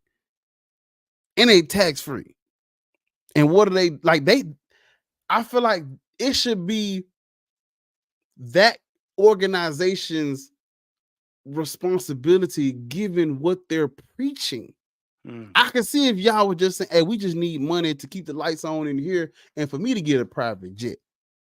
Shout out Kenneth Copeland. I just want me a private jet. No, God loves me. He wants me to have 3 private jets. And you know what? I need to speak to you, brother. You are not living in the fullness of the Spirit. Holy Spirit, you need to come down right now on Bar and give him the vision for 4 jets. Because 1 jet, that's a poverty mentality, brother. You need 4 jets. You need 4 jets and you need at least 5 limousines. and you need a house down here in Mexico, and you need one in Europe because God wants to bless you and he wants to use you. How else are you going to travel around the world with your ministry if you don't have these 5 jets? Because if you have to fly commercial, brother, that's you're not serving the Lord to your full capacity. So, man. like, we need all you in the audience to dig deep. Like, you need to give till it hurts. But God loves a generous giver. Come on, people. Come on. I just can't see how people just give money to the church. Even when I was a Christian, I didn't give man, I can't afford to give y'all $20 and $30 every Sunday. We starving. How we go like, and I think that's you know, my atheism it's not based on there is no evidence that God doesn't exist. No, it's really anti-theism. I'm just using the word atheism because I want them to bunch all of us together. That's the word, that's like the main heading, atheist. Yeah. But I'm really just an anti-theist. I don't give a, you know, like, how could I have the privilege to sit and worship God in the comfort of my home when people like me are outside starving, don't have nowhere to go? Like, I don't have no, that's how privileged would I, no, I can't do that. I don't have that. I don't have that in me. Like, I'm trying to survive. My atheism, it comes from that. I be asking myself, can I use this to survive? Will this help me survive? Will this help me? Because we really come from where motherfuckers not eating. You're sleeping on the floor. You sleeping outside. Y'all are packed up in the car, sleeping together in the car. So all I know is, okay, how are we gonna survive today? Can worshiping God help us survive today? Can this feed us? That's all I be talking about. Is a motherfucker gonna get a home cooked meal if we worship the Lord? Yes or no? Is we gonna have food, shelter, and water? Yes or no? This ain't even about like paying bills and having money in the government. I'm just talking about whether we in a government or not, we gonna still need food, water, and some type of shelter because the environment outside is harsh. So I'm like, how does this add to the survival? I'm just thinking about survival. That's why I don't really even like, I don't even have to show you why they God. I don't have to show you why your God don't exist. This can't help us survive, even if it is true. Are we trying to survive or not? Most people, I would hope they're trying to survive. I would hope they would, but they don't really care about us. That's why I say they have to be self. They don't really give a fuck about nobody but themselves. That's why they believe in it. Because the Bible talks about how you own, like, Michael, if you do good and you follow the word of God, only you get it. That only gets you a ticket in. So what that allows you to do? That has given you the free pass. Well, now I can be selfish with my belief in God, because if I believe, only I get to go to heaven. And if I don't believe, I'm going to hell by myself. So it's like, it's all about me now. What I do in my life determines if I go to heaven or hell. I can't do good and bring my family with me. So fuck what they got going on. It don't matter about them. It allows you to be selfish off the real. You only focused on yourself. You only have to focus on yourself. Your mama and daddy can't get you into heaven. Martin Luther King, he can't get me into heaven. I hope he's in heaven, but what he did, that can't get me into heaven. I can't help nobody get to the promised land for real. So I guess what I can do? I cannot give a fuck about them. Who cares? So what? So what if you starving? Bitch, I'm trying to get in. My God is awesome. I'm trying to get to the Lord. I don't give no fuck about y'all. Fuck my what God y'all. is an awesome God. He reigns. Come on. My Power God above. is an awesome God. He reigns From heaven above. above. Blah, blah, blah, blah, blah. And I'm good. Yeah, this is one of the things I tell Christians. I said, look, if Jesus really sacrificed, he'd still be in hell taking the pain. Like, he would still be suffering, and there would be like a real practical thing we can like just what you're preaching, a tangible thing of help today, what we need now. Because telling people after they die they're going to be okay is obviously fucking bullshit. Like, Yeah. even if it's true, it's bullshit because they're suffering right now. They're suffering at the moment. And this whole idea, I mean, the other thing that's crazy is what kind of grown adult wants somebody that's innocent to take their punishment? If I fucked up, I'll take my punishment. Let me have my licks. That's how I grow. I'll be responsible. I'll pay for my own sins. But if there's gonna be a game you're gonna play on me, God, I want to know the rules from you, face to face. Come and tell me what the rules are. Like, you made this world supposedly. Okay, what the fuck do you want? Like, am I your fucking pet? Am I your fucking dog? You want me to sit, beg? Like, I have dogs and they have to follow certain rules. Why? Because I buy all the fucking food, right? My dogs never go hungry, never. I feed them every day, twice a day, and I give them treats.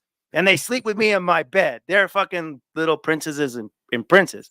So, and when they get sick or whatever, they go to the vet, and we worry about them constantly. My girlfriend is fucking psychotic about the fucking pets. So if God wanted to treat me like that, and then I guess I could say, yeah, all right, master, I guess I got to follow your fucking rules. You want me to sit and beg? You want me to bark and jump around? Like, okay, tell me what you want. But the way the game is played is just like you said. There's none of that. God's not giving you any direct rules, and everybody interprets the Bible different. So how do you fucking play this game?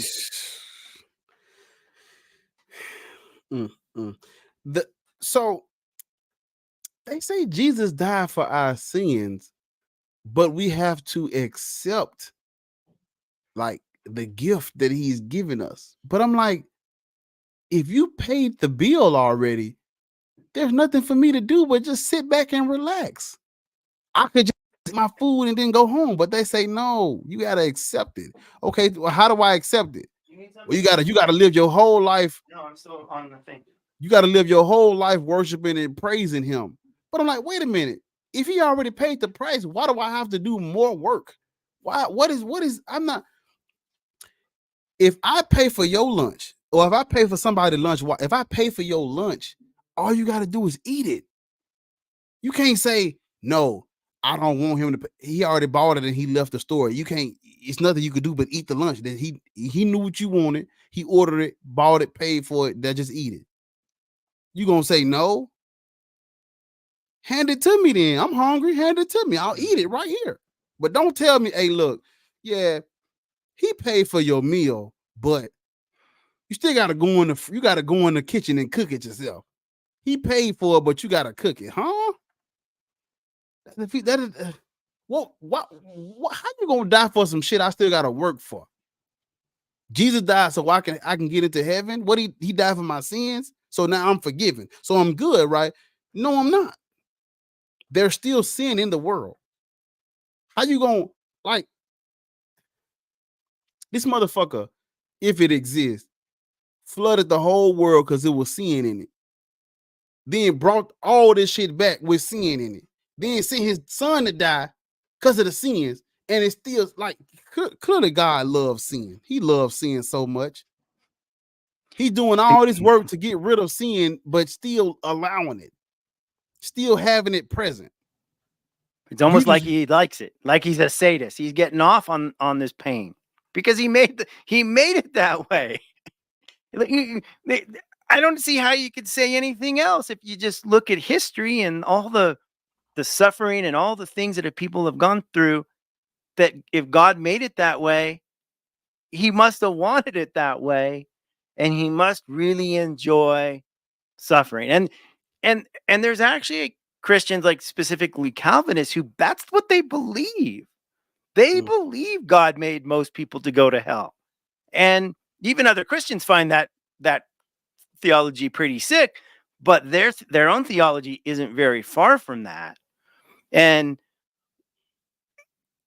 this is another thing I tell people. I said, look, if your Jesus is true and this whole story is true, I'm still asking to go to hell with the majority of people because I like people and I want to show some solidarity and stand up against this totalitarian fuck.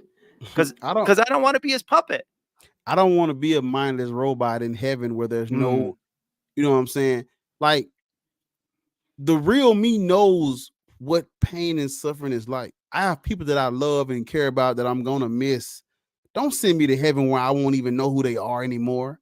Don't send me to heaven where I'm just a mindless robot and all I know is praise and worship and everything is good, because that's not me. Yeah, that's what I ask people about. Is my mom in heaven right now, and does God wipe her memory of me? Because then that's not my mom anymore. So my mom's either sad in heaven, right? So my mom's got to be sad in heaven if she's really my mom, if I'm in hell, or she's the mindless robot. Yeah, there's no other option. There's if she's happy, she's not my mom. That means God gave her a brain change, right? Because my mom wouldn't be happy knowing that I'm suffering for 10 minutes, much less eternity. Come on, man. So hey, somebody wrote something in here. No, not that one. The other taco one. Oh, black people eat more tacos than anybody. Is that true? I'm trying to tell you. I'm trying to tell you. You need to come down to Mexico, because sometimes we eat tacos like for every meal for a week, you know? I need it. I'm going to Mexico for real. I need it. One night, my girlfriend made spaghetti and she still ate it with a fucking tortilla. And I'm like, what are you? She's like, well, it's a spaghetti taco. And I'm like, what the fuck is wrong with you? No, that's what you do in Mexico. You fucking put whatever the food is into a fucking taco. Okay, that's fine. That's fair enough. I mean, I will say this: dessert doesn't go into a taco shell. When they eat, like, cheesecake or cookies or what, they don't put that in a taco. But anything else that's meat, protein, vegetables, beans, cheese, it's going in a taco shell. But and it's good. Yeah, I mean, yeah, spaghetti taco is definitely the work of Satan for sure. Absolutely. Damn. So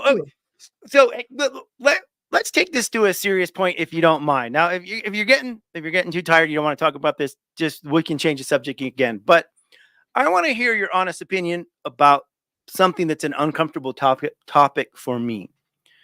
And the uncomfortable topic for me is when I'm hanging out with my black friends, the issue of race, like, I don't want it to be there, but it's there. And then I feel weird if it's part of our relationship, I feel fucking weird. But if I ignore it, it feels abnormal, because like it's there, right? It's the fucking elephant in the room no matter what. Yeah. So again, if you don't want to talk about this, that's fine. But I would like to hear your perspective on that.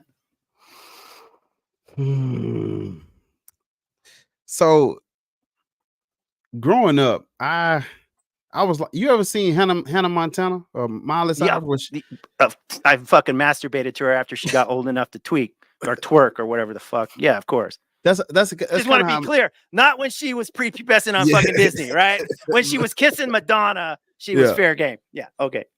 So that's kind of how my life has always been, because like I'm from some of the worst parts of the city where it's like all black, but all my life I've trained in martial arts, and at the classes is mostly white people.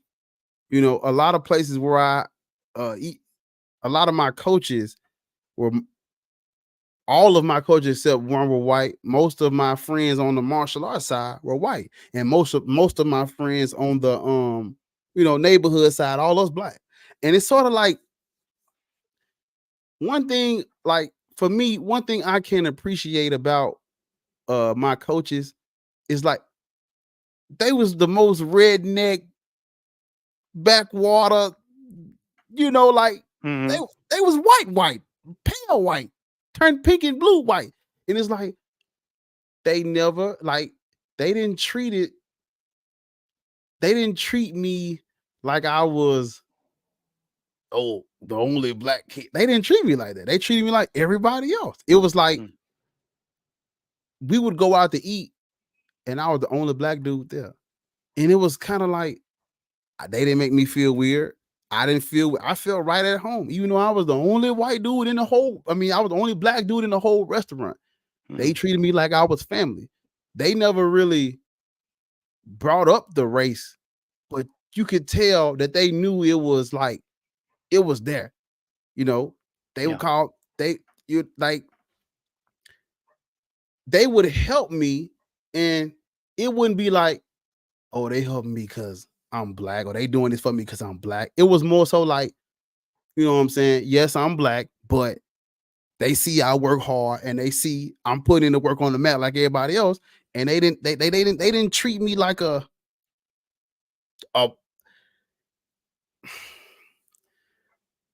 because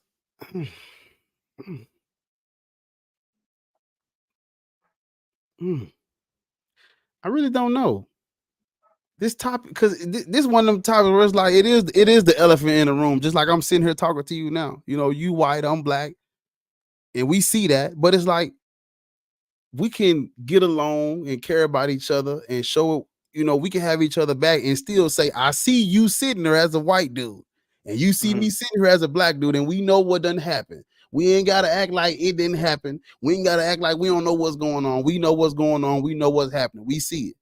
And we can still rock with each other. And it could be all of it can be true at the same time. It's some fucked up shit going on, and they did the black community wrong. They still doing us wrong. But guess what? You could just be like, look, black atheist, I'm with you. You know what I'm saying? I don't know what it's like, but if you call me, I'm coming. I don't know what it's like, but I rock with you. And that's how my coaches were. Yeah, that's good. That's good. They couldn't really tell you, man, black atheist. They would call me D. They can't tell me. My coach, man, it's really hitting me now. I'm talking about it. One of my coaches, he would sit with me in the driveway. White dude, he don't know where he at. He would sit with me in the car in the driveway, and we just be talking. And he would do his best to just not try to relate to me, but just give me advice that could help. That's not really like, I know what you're going through, so I'm gonna tell you. It was just like, look, you know what I'm saying? I see you working hard, and you gonna do some big shit because, you know, you always been like that type of thing. It wasn't really like, man, I know how I feel. He never tried to like fit in with it. He was just like, man, look, I'm not slow. I know it's hard being this and that, and I know what, you know what I'm saying? I see that shit. I mean, I ain't gotta act like it don't exist, but they really was fucking with me. I don't think they was treating me right because I was black. I think they really saw that I was a good kid, hard working, really putting in the work, and they fuck with me. And they were just like, shit, we ain't gonna treat you no lesser than the because it was I was the only black dude there sometimes. They didn't treat me like they didn't treat me less than nobody. They treated me fair. You come to practice late, go crawl, motherfucker. Or you come on time, good job. I would lead the class some days, and it was like, I know what it's like to be around all white folk, and nobody's treating you like you around all white folks. They treated me like family, spent the night over their houses. They used to pick me up for judo class and shit. It's like it's ways to conduct ourselves to where we different races and we know what's going on, but we able to, you know what I'm saying, communicate and rock out. Like what you said earlier. I don't know what it's like to be a minority, but shit, it's sometimes I'm the only white dude in the room. It's just like you acknowledge that this is different shit. Yeah. It's like you can be what's the word I'm looking for? You can be empathetic to the situation and still, you know what I'm saying? Like it's like, because a lot of people ask me this all the time because I'm cool with so many different people. They be like, man, you know, like this shit. Sometimes they feel weird about it, like, but I just be like, don't like just be yourself, and you know what I'm saying. Like what you do, ask questions. Shit, I look at it like, if I'm feeling uncomfortable about some shit, I have to pull somebody to the side and just ask them about it. Like, bro, you know what I'm saying? I don't know this about where you come from or how you do things. So talk to me about it. Inform me. Let me go learn about this shit. What is this? How this work? How y'all do this? And it's like, the more you know, shit, like, oh, I know, you know, I was taught this. I learned about it this way. Like, it's ways around all this stuff, because a lot of white people, they don't really know much about, you know what I'm saying, the black community is shit for real. They don't know how it is in them trenches and shit. It's really Yeah. rough. It's really Well, it's really a lot of rough, tough shit going on. Like it's really a lot of shit that we deal with. You know what I'm saying? And other yeah, races. no, I don't think people can relate, and Yeah, it's yeah. just like when I was saying, if you go to another culture and you live somewhere else and you And you ain't exposed to like, things, you don't know because you don't have a concept for it. yeah, yeah. So Just like I what's found interesting? out. I'm sorry. Go ahead. No, it just brought up something interesting because the friends that I have here in Mexico that are black are not living. They're also privileged. Yeah, So like one of my best friends is a lawyer. He's from the South. He's from Richmond, but he's been in Mexico maybe 15, 16 years. So he's a lawyer. He makes good money. And he's also gay. So he stayed in the closet for a long time. I don't think he came out until he came to Mexico. So Guadalajara is the LGBT capital of Mexico. Like it's very progressive here. So he's out. Everybody knows he's gay, and it's no big deal. In fact, he's married now. In fact, that motherfucker got engaged at my daughter's wedding because he's got like this super. What do they call here? They call it fresa, which means kind of bougie. He's got a bougie Mexican now husband, but at the time the boyfriend was. So he pressured him to get engaged at my daughter's wedding because like he wanted to be the star. So, anyways, he's married now. But what I was realizing listening to you, something I hadn't reflected on before. Him and I when we were both single before he got hooked up and before I moved in with my girlfriend, him and I used to go out to clubs, so we would drop some psychedelics. We'd be at the club fucking down and we'd be looking at each other like, fuck, we're fucking princes. We're kings because we're privileged. And what I'm realizing now talking to you is that's a different reality from somebody that never mind skin color or race. It has to do with the culture you lived in with gives you a different mindset, right? yeah, So in his mindset, it's like, I'm not saying I don't have a black friend. He's still black and he still knows what it's like to be black. And he came from the South, so he knows that. But I think he would also say, and I'm going to ask him about this now because I'm curious. He is now in the privileged class, especially in Mexico. He's part of the 1%. Like he's up there. And I'm not saying this as an insult. I'm saying it as it's just because he makes a lot of money. He's a lawyer and he's treated as a king here. He's nobody's treating him bad because he's black. In fact, he's even more of a minority here. yeah. And when him and I could go out together and be like, all us need to move to Mexico. Shit, how that sound? Yeah. Hey, if you come down here, you won't believe the treatment that you get by the women, or unless you're gay, or if you're bisexual, by the men. But either way, actually, if you're straight, you're still going to get hit on constantly by the young hot Mexicans. But it's because one, you're just foreign, you're different, so you're automatically people pick you out, and this happens to me just because I'm different, and I'm also older, so it's like you just get noticed, and a good percentage of people just ignore you because whatever. They don't care, but a lot of people are like interested, and I mean this both in a sexual relationship way, like they're interested, or in a friendship, or just they want to talk to you because you're something new and different and whatever. But to bring our conversation back on track, I hadn't really reflected on that. So I have another, and this is going to sound terrible, but the other, like I have a really close friend who is a black woman who is in venture capital. So like she raises like millions of dollars and she's fucking bougie as fuck.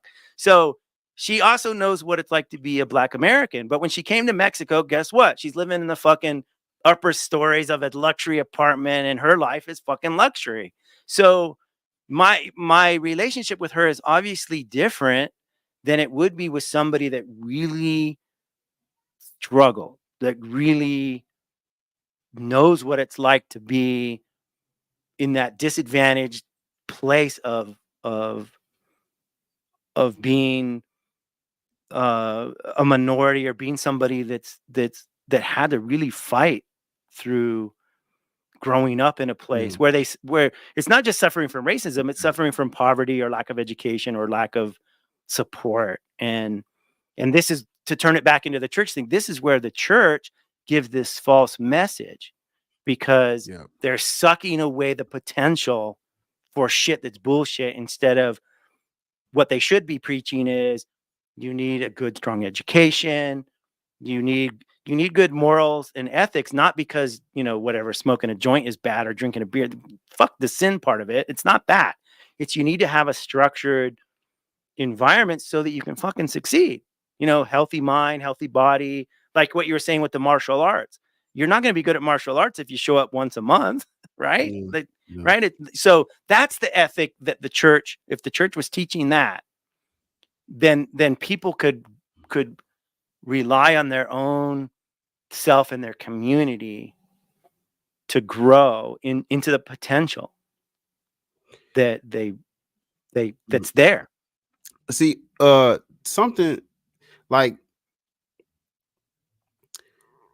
the black church today is, it's a little bit different than back then. Like I was talking in a video a while back, and I said it. I said if I was alive if I was alive when Martin Luther King was around, even if I was an atheist, I would go to his church.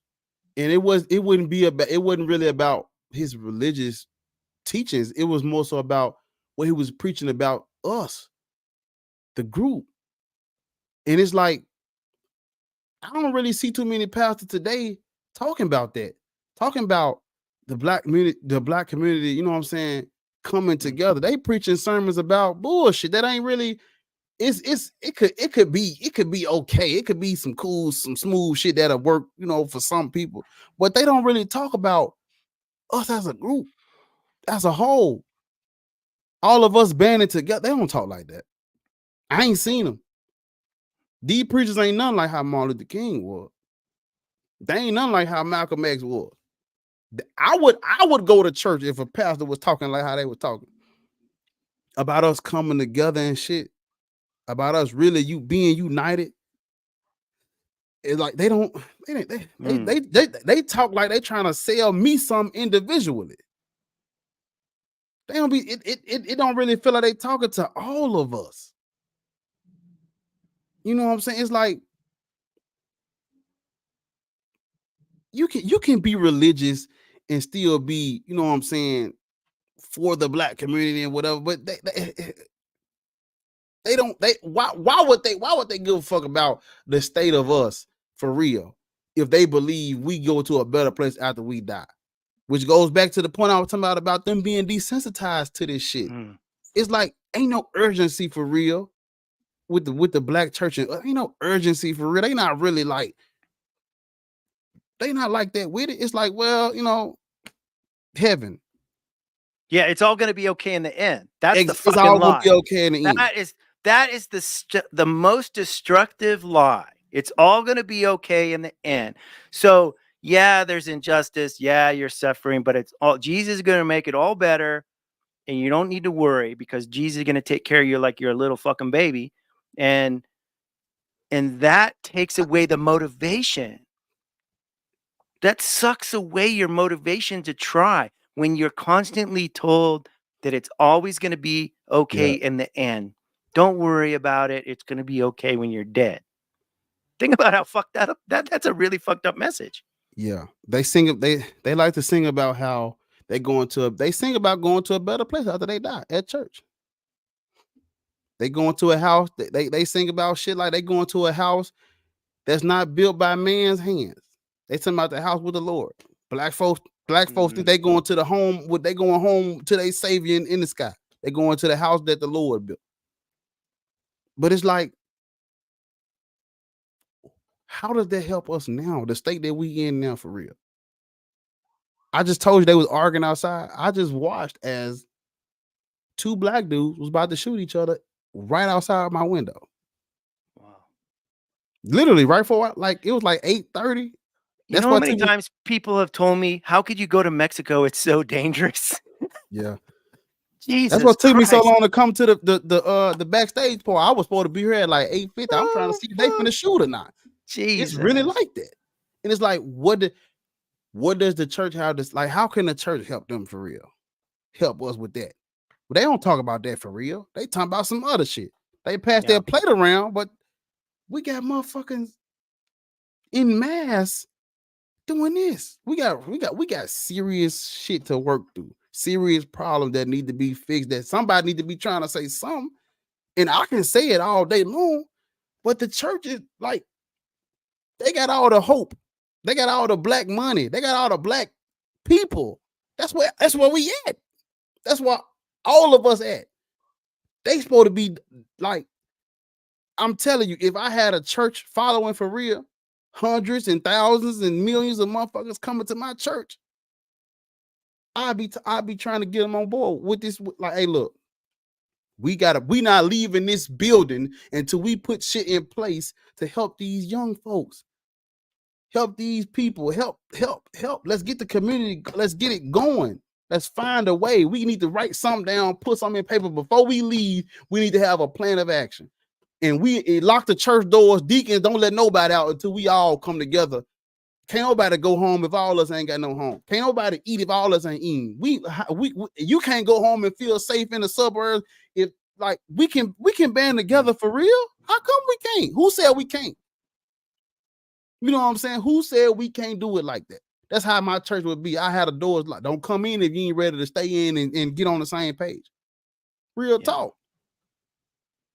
They would have been. I thought I would have been assassinated if I was one of these pastors with a mega church. They would have been killed me. I would have been on some more shit. Real talk. I would have tried to build a motherfucking. You know what I'm saying? Like, yeah, it's a threat to the power structure for sure.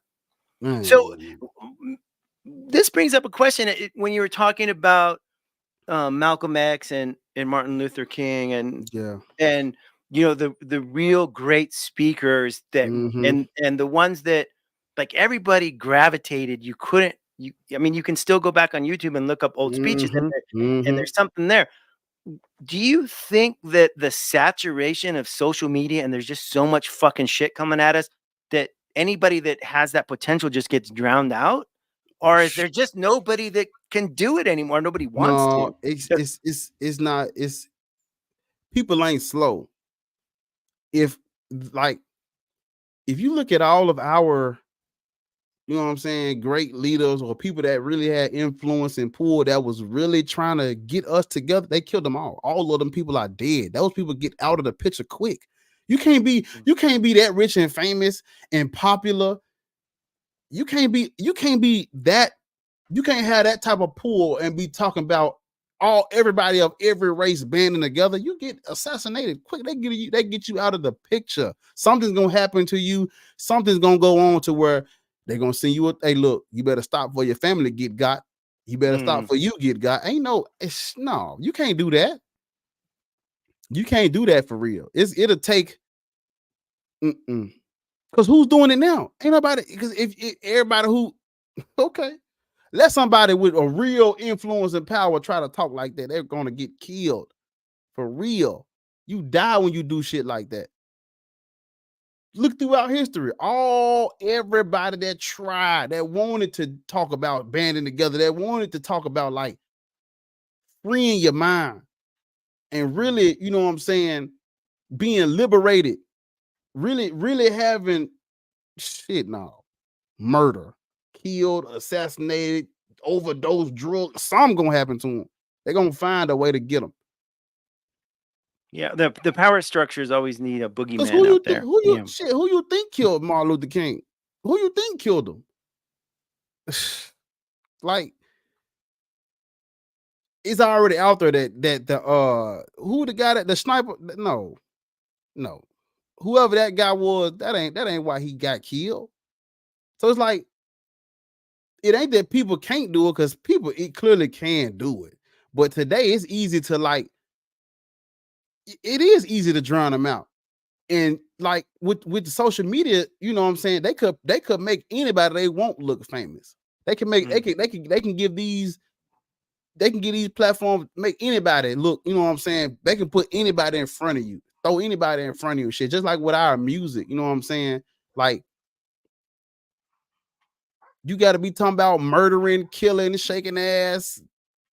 You know what I'm saying? Having five. You got to talk about that type of shit to even get played on the radio for real. Like if I go in my car and play the radio right now, that's all it is.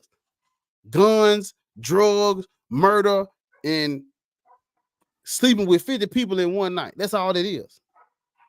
Anybody that's talking about something that's really could change, man, anybody playing that shit on the radio. You can't even like, Yeah. people like, I'm just not, you know what I'm saying? I'm just not seeing it. And I can't say I ain't looking for it. I'm looking for people that's really on that type of timing. But they can't, it's only so much they can do before it's like, hold up now. You getting a little too much. You got too much dip on your chip. Nigga, you better go back to talking about something else. Don't be talking about bringing all us together. You gonna get killed. Like, I ain't no conspiracy theories or no bullshit like that. But I know it's people in control of all this shit. I know it's powerful people that don't want certain shit to go this way, that way. You know what I'm saying? It's like, yeah, what? I don't know. What can we do? Well, this is one of the things. So listening to you makes me wonder, what's the right choice for you? Because part of me wants to say, brother, come down here to Guadalajara and live a nice fucking life. Now you can still do your YouTube channel, Yeah, but live a nice fucking life, because down here you can live on a small amount of money and be a fucking king. So why put up with the fucking bullshit? Because you're saying it yourself. You're not going to do no social change. If you did, you'd get killed. So why not just come and enjoy your fucking? you could do. You know. Yeah, I see what you're saying. You know, but a little bit. You can do some, but it ain't. Well, yeah. Well, the pushback, the pushback is you want to. Yeah. Do you want to do like you want to be so maybe the answer is what we need is no superstars. Maybe we don't need the Malcolm X or the Martin Luther King, or we don't need people looking to Obama or any president or any superstar. We fucking need everybody just to do their own fucking part, because when you do your own fucking part, everybody's taken care of. We don't need a fucking hero. Maybe that's the answer. Maybe the message is quit looking for heroes. Just fucking do your thing. Like, who in your life can you help and touch and take care of? Mm-hmm. And if you do that, and you set that fucking example, maybe that's the answer. But see, it's like, you know what I'm saying? We can't even like, we not even at that point where we could just do that. It's like we behind, I guess I would say, like we behind on the whole like coming together, everybody help who you can help. And if you just do your part, then by everybody, if everybody doing their part, that it mean we can't even get to that point. I understand. So that's where we got to accept for ourselves that our responsibility to ourselves is to do what we can do in the community or the people that we're with. Yeah. And we need to be happy with that. And we need to know that example can inspire others. And that's it. Because it will drive you crazy. It'll drive you. It'll drive you crazy. Absolutely. It'll absolutely drive you crazy. Because, and this is the thing I got to tell my girlfriend all the time. You can't fucking bring any more dogs home. We have 6 fucking dogs. Like, she wants to save every fucking street dog she sees. I feel it. I promise I feel her. Like, and so it's, I always tell her, you're a good person and I love your heart. And we've done our part. We have 6 fucking dogs. Like that, like we can't. Now, if she sees a little, like a puppy, not like there's street dogs that are, they're conditioned and they're fine. But she sees a little puppy, she's going to grab it. Now, we've done that a few times, and she can usually find it at home within a day or two if they're cute little puppies. But you don't find those on the street very often. The last one she got, number 6, I did not want. I'm like, fuck, I don't want to fuck another dog. That's my favorite dog, and I love it to death, and I'm glad it's in our life. But it's really like there's a limit. I think we need to take this to the logical step when dealing with humans, which obviously I think are more important than dogs. Even though I love dogs, people are more important to me.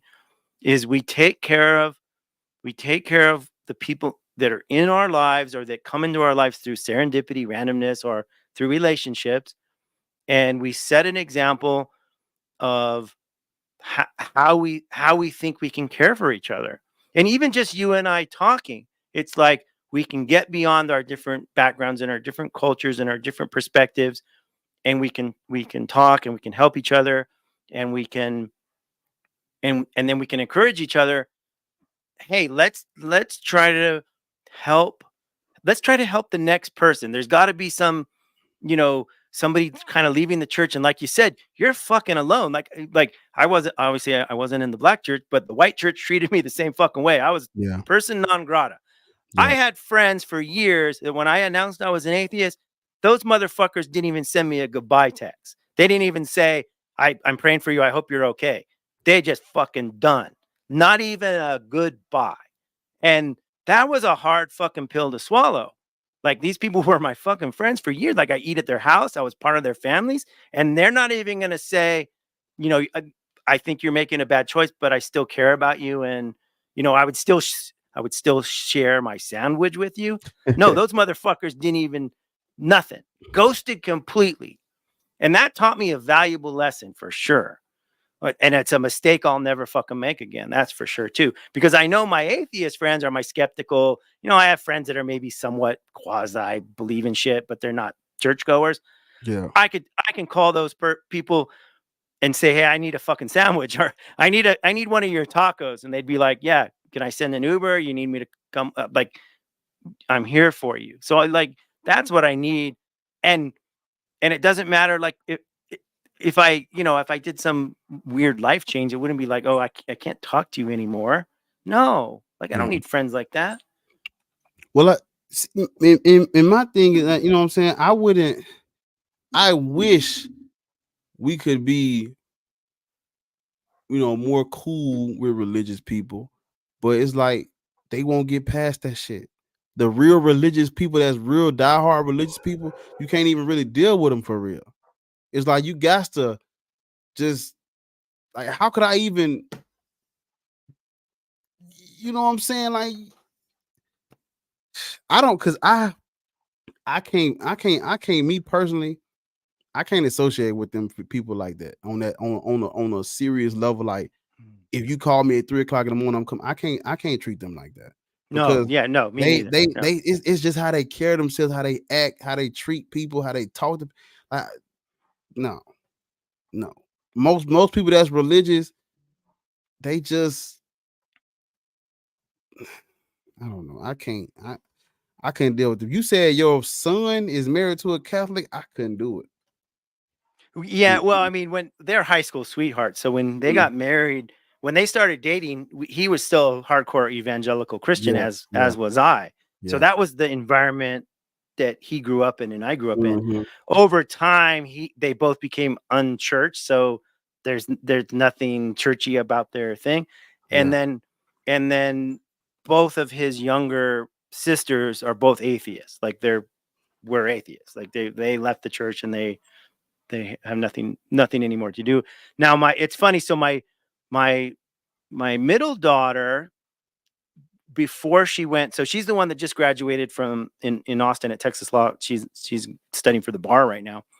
And she actually got a full ride offer to Alabama, and she thought about it and she said, no, fuck that. I don't want to be in that state. It's just too backwards. Like, she's hardcore with women's rights, and she's like, I just don't want to be in Alabama. So she deferred and studied for the LSAT some more. And then when pre-COVID, she broke up with her boyfriend. She was living in Vegas. She's like, hey, Dad, I need to come move in with you. So I'm like, yeah, okay, come on down here. But I need you to kick out your roommate because I'm not sharing my bathroom. So I'm like, fuck.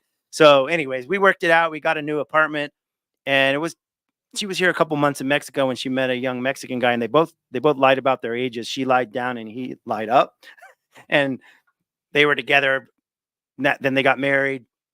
And so the reason I'm telling this story is this guy, so he's dating my daughter. And then one Saturday, my daughter says, oh, hey, by the way, Andres just moved in with us. And I'm like, what the fuck? Like, you just been dating this guy a few weeks. And she's like, yeah, the parents are Catholic hardcore, and they were going to send him to Catholic reform school because they thought I'm a bad influence. So he just quit his job. He quit school and he moved in. And so, we went on about a 4 or 5 month party binge and just lived life and we just had fun. That was all we did. And she studied for the LSAT, got a good score, and got into school. And he got a green card. He's going to University of Texas in Dallas next year. So anyways, the interesting thing is we had to have 2 weddings because his family said we won't go to Puerto Vallarta to this to the civil wedding. So in Mexico, you're not married unless a government official signs the paper. So you have to have a civil person involved. So, but the Catholic, this family's like, no, you have to have a Catholic wedding. So my daughter, who's an atheist, said, okay, fucking, I don't care. We'll do 2 weddings. She had 2 dresses, 2 dinners, the whole Catholic church. That's the only time I've been in a church in the last 10 years was walking her down the aisle in this Catholic church. But whatever, it's all fucking pretend. So we just went along to please the family.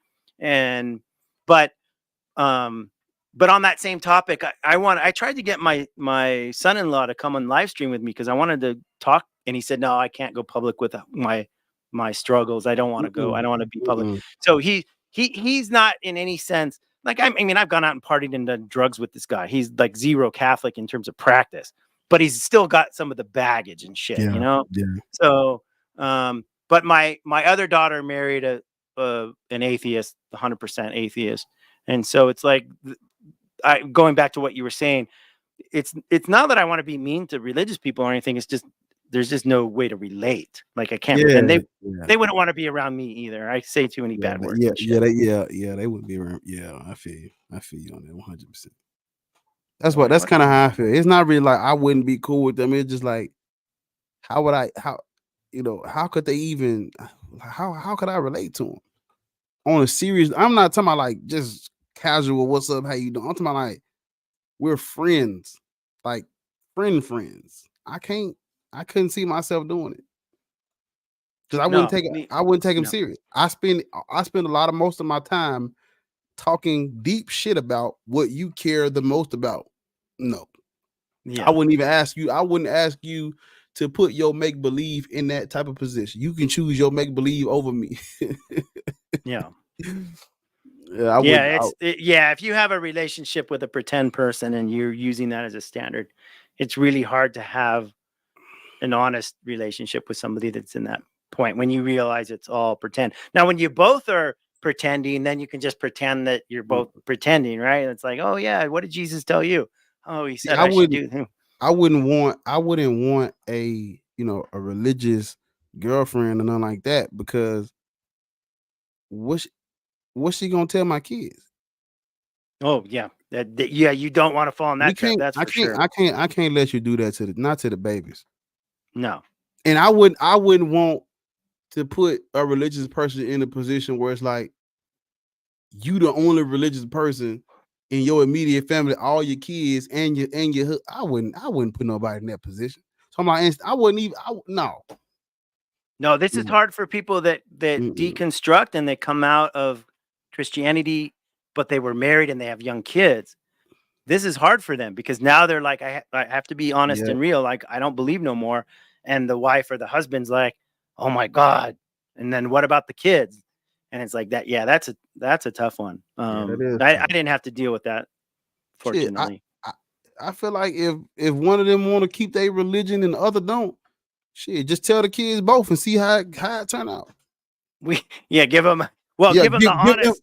Give him the honest thing and let him this is what my brother who's, it's funny, my brother, the one that lives in Bali, he's officially with the government Muslim because he couldn't get married to his wife who is Muslim as a non-Muslim. It's illegal in Indonesia for a man to marry a Muslim woman if he's not Muslim. It's because she's a woman, she can't marry outside the faith. That's against the law. So my brother had to convert, like on paper. He's like me. He's a white fucking fat American Jew. He's not fucking anything but an atheist. But he had to raise his hand like, okay, I swear to Allah, blah, blah, blah. And we were talking about this the other day about his son. And he said, yeah, my son hates religious studies. And I told him, yeah, just learn, part of his school curriculum is religion. He goes, yeah, study what you got to study for school. But he was talking to another friend of his that's like a religious leader. And he said, man, why don't you guys treat the kids like I treat my son? Like, let them grow up a little bit and then study. And the Muslim guy told my brother, he goes, if we did that, none of them would stay Muslim. Like they wouldn't stay. We have to teach them when they're little kids. And that's the truly evil thing about it. That they don't recognize it. They recognize it in the other guy. If you ask a Christian, hey, is the Muslim lying and deceiving their kid? Yeah. Is the Mormon lying and deceiving their kid? Yeah. Is the Catholic lying and deceiving their kid? Yeah, that's of Satan. Is the Pentecostal holy roller? Yeah. Well, why aren't you also in the same boat? Well, because I have the fucking truth. Yep, there it is.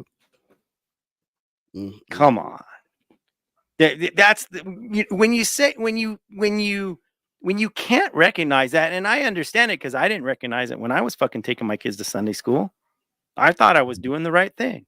I mean, I did, and that's what I was taught when I was a kid. Yep, and that's the thing. Like, we don't have the one thing we can't get back is time. We don't have time to be living these lives like this. I feel like everybody should have a religious studies program or something where you learn about all of them so you can see, wait a minute now. It sounds like it's a lot of bullshit, but nobody's even taught like that. I didn't become an atheist until I got in college, and I was taking religious studies in the morning, and I was taking a philosophy class in the evening. So I would take a religious studies class where we learning about the Bible and all that shit, and then we would be talking about philosophers that's saying God is dead and all this. I'm like, what the? So that really those two classes do not work together, because everything they talking about makes you think outside the box of this, and it's like, damn. That's when I became an atheist. As soon as my mind was like, oh shit, wait a minute, motherfuckers really don't believe in this shit. Well, let me see why. Oh shit. And it's like, I care about, I want to know stuff. I was the kid in class that would ask 100 fucking questions. I was the kid in class that always had my hand raised up trying to see what's going on. And it was like, because if I didn't have an answer, I was like, well, I don't know. And when it came to my religion, there was no I didn't really deconstruct or deconvert, none of that shit. As soon as I found out it could be some bullshit, I put it down immediately. It didn't take me no time, because I cared about what I believed in being true or not. And once I said I don't know if it's true, I stopped believing immediately, because it was never a bet. I was never really scared of hell and shit like that. So that part didn't really bother me. I know a lot of people that bothers them. It didn't really. Yeah, there's people today that doubt. They doubt, but they stay in for that fear because they're afraid. Yeah, my life was way too fucking hard for me to be scared of hell. Like we used to fucking take showers in the restrooms in middle school and shit. We taking little baths in the restrooms at school and shit. Motherfuckers eating school lunch like it was, you know what I'm saying? Like, I love school lunch. I appreciated school lunch. I don't have the privilege to be scared of hell, because I'm really out here trying to put two socks together type shit. You know what I'm saying? Like, what the fuck is all this shit? This religious shit. I was just thankful to have food and clothes out here. So it's like, you know what I'm saying? When you really. And then I seen other people who had less than me. So when you really see people out here having a hard time and shit, and you really, you empathetic to that shit, man. I was ready to. Soon as I found out that shit could be some bullshit, I dropped it at the door. I ain't care about that shit no more. My fear of hell. I didn't let my fear of the unknown outweigh how much. You know what I'm saying? I really fuck with other people. I don't really, you know what I'm saying? Like, I've always been a people person. I've always cared about other people. I'm the type of person. Growing up, we had a PlayStation. If it was 5 people coming over for just a weekend, I would go buy another controller so all of us could play. That's the type of motherfucker I am. If I got one piece, I'm the type of person. If I got a bag of chips and you say you want a bag of chips, I might not share mine. I'll go get you your own full bag. You don't gotta have. Why give you a chip out of this when I can go get you your own? We both can eat. That's the type of person I've always been.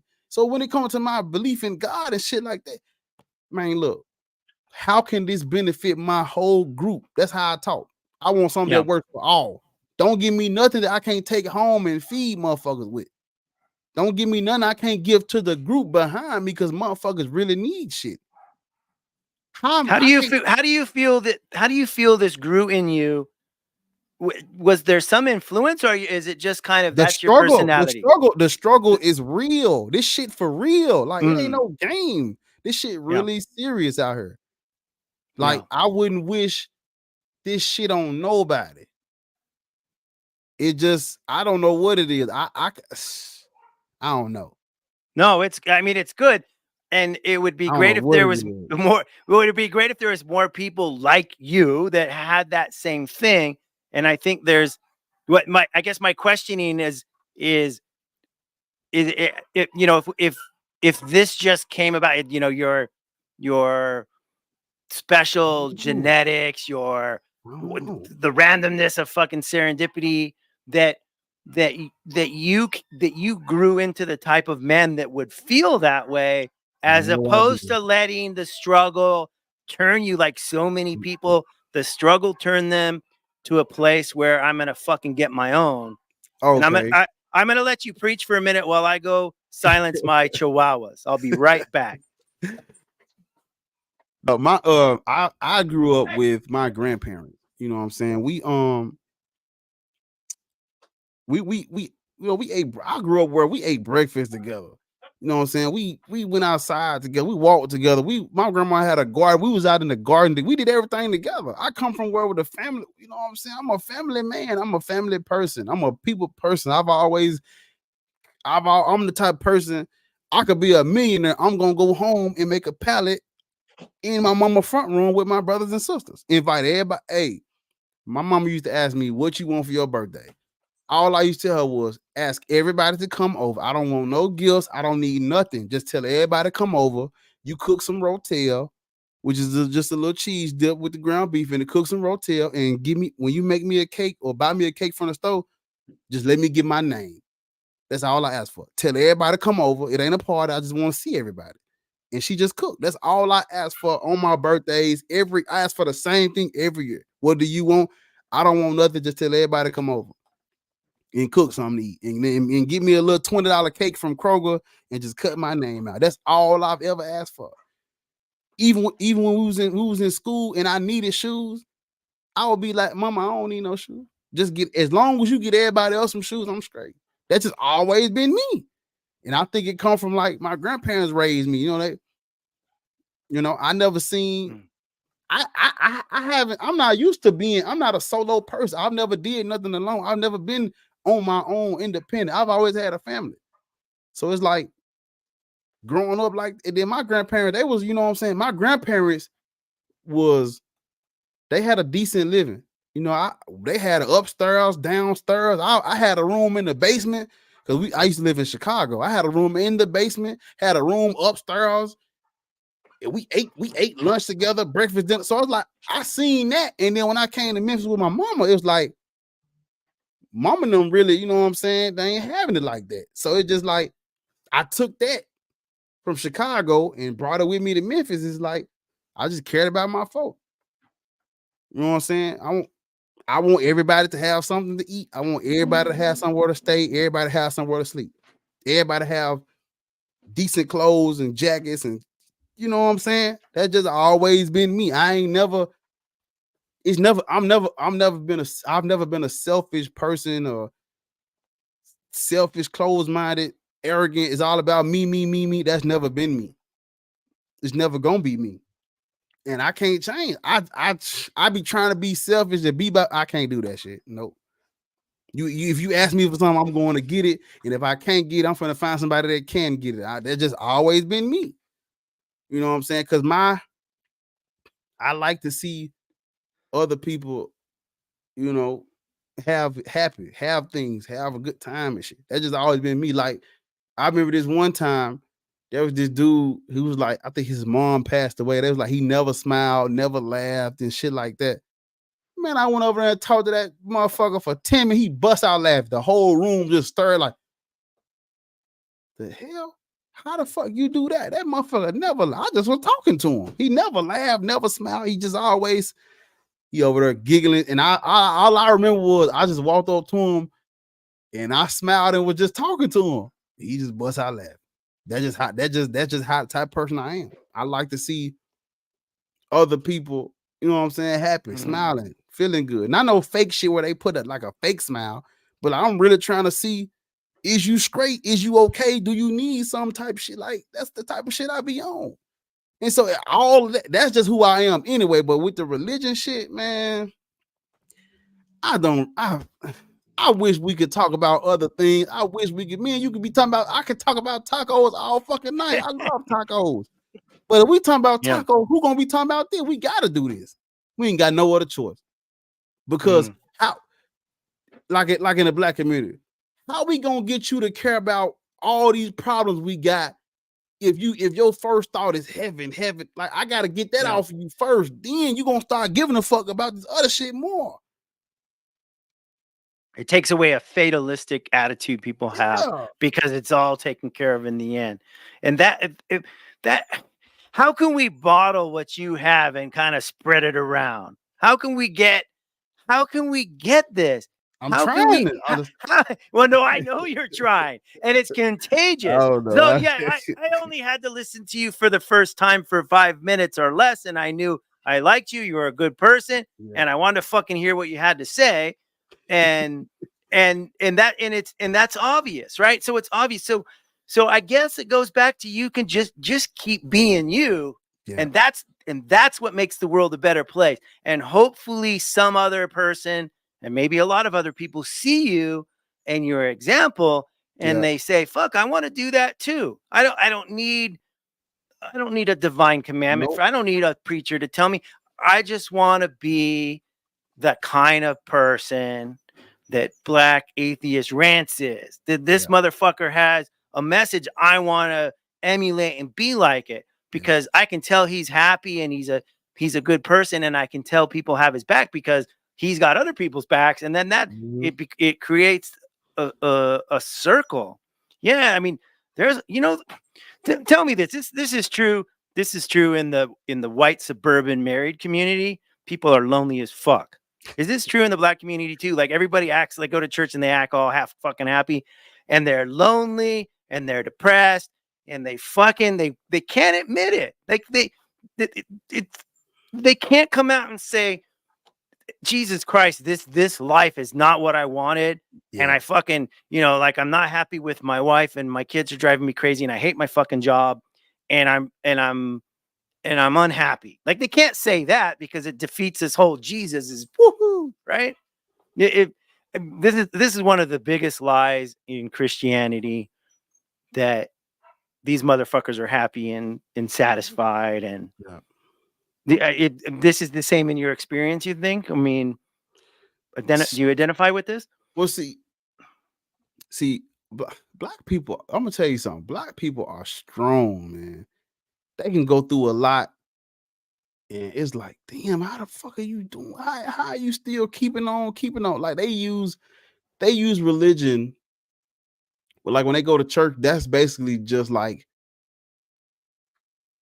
we done got all this stuff built up during the week, and you just go to church and you just leave it at the altar, and then you start the next week. If you feel fresh for the next week, that I'm telling you, this how it felt. Like by Saturday, you just heavy, and Sunday you go to church and you let all that shit out, and then Monday is a brand. You when you leave church Sunday, you feel fresh and ready for the bullshit for the next week, and we use it to cope. Yeah, you know what I'm saying. We just use it to cope. They probably just as miserable, life just as fucked up, but shit, I'm pretty sure they thinking it could be worse. They think we thankful for whatever God do. He works together for good. Everything that loves Christ Jesus is all gonna work out, and he's got my back, and it's gonna be good. Praise Jesus. But I had some close friends that would sometimes let their guard down. And also my mom was a pastor, and she would You know, it's like she wouldn't tell me names and shit, but she would tell me shit that she knew about. And it's like there's a lot of fucking dirty secrets and a lot of stuff that people don't go public or they don't talk about in public. And part of that is that it it's really based on lies when you just look at the example of the lives people lead. Yeah. Like it's bullshit. And so one of the things you said about the Sunday recharge. So this is what I found. Like, so my life right now is pretty much like I work on my YouTube and my other business. I got my girlfriend, we got the dogs. Our life is pretty full and we're going to the gym. But back when I was single a few years back, my recharge was going out on the weekend.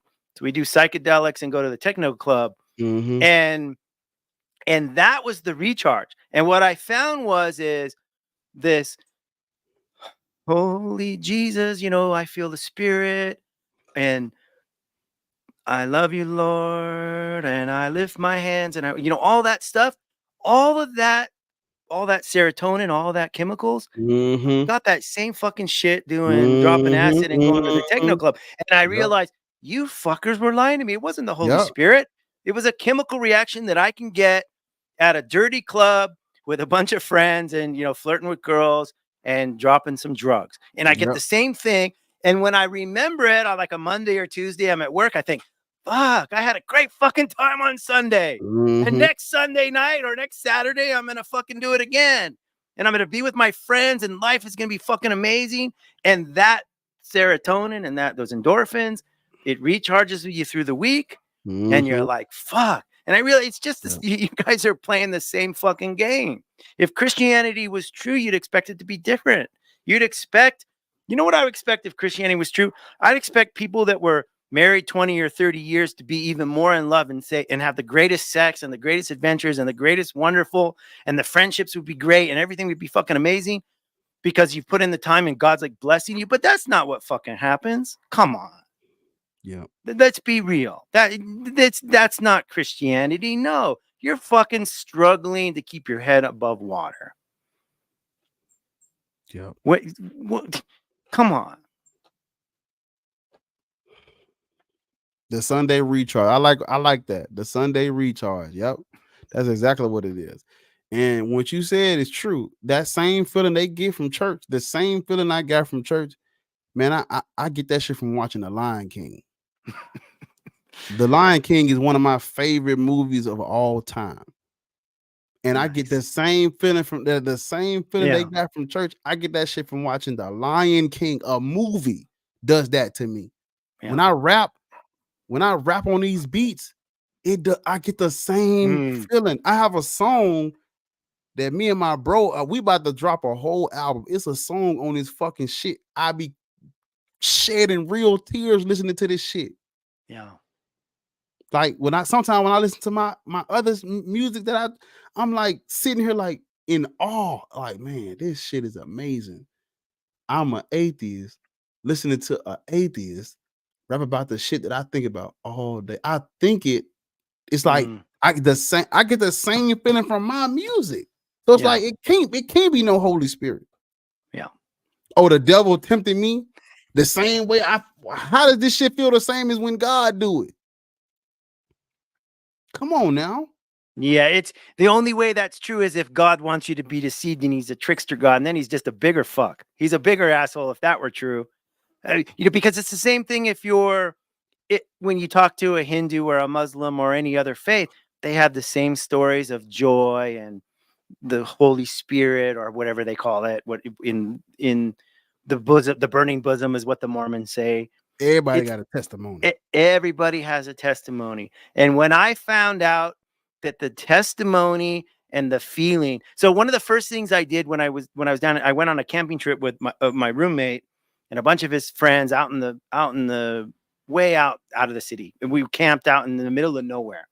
And we went and picked some mushrooms and we were drinking tequila, took a couple mushrooms, smoking weed, smoking cigarettes, eating tacos for like 3 days. It's all we ate was tacos. The barbecue was always on the whole time. And my friend came up to me a few times because I was a fish out of water, because there was maybe a dozen drunk Mexicans and none of them are speaking English at this point. And so everything was in Spanish. And he's like, hey, are you doing okay? Because I knew no Spanish at all. And I'm like, dude, I'm having the best fucking night of my life. Like, this is seriously the best night of my life. And I was serious. And the memory from that carried me for several years. Just talking about it would bring me joy and happiness. And he's still one of my best friends, the guy that took me on that trip. And when I see him, it's like, this is my brother forever. And we had such a great time. And what I realized is when you start fucking with brain chemistry, you don't need a god, you don't need magic, you don't need, and I'm not advocating that you have to use mushrooms or psychedelics. That's just one way to do it. But the idea that the brain creates these things is fucking amazing. Like, and it's science, and it gives it an apparent, it mimics spirituality, or it does the same shit. And when I realized that, then it was another thing that I realized the church had just bullshitted me about, because they used to say all that stuff. Oh, it's God working through you. God has given you this power, and you're speaking in tongues, like laying on hands and praying for people and shit. And you're feeling, and you were like, I know, praying in tongues, praying for somebody to be healed. I had people breaking down in tears because they really were being touched emotionally. Yeah. It just wasn't fucking God. Yeah. It was the words and the friendship and the love of another human being.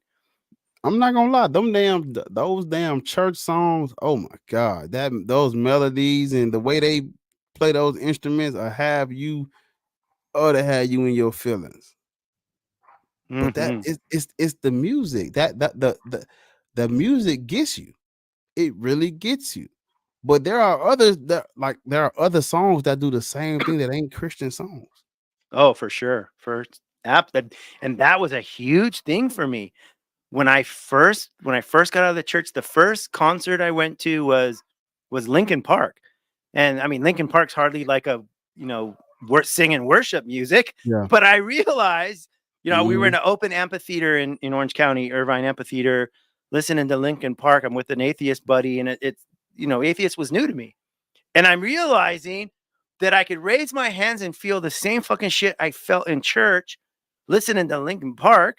And I'm thinking, fuck, this feels good. And I feel like I'm part of something, and it feels spiritual. Yeah. And then I realized, hey, this is just chemistry, and I can have this with, it doesn't have to be Jesus loves me. Yes, I know. Yeah. Wow. That was a really amazing, that was a real amazing thing to come to that realization that, wow.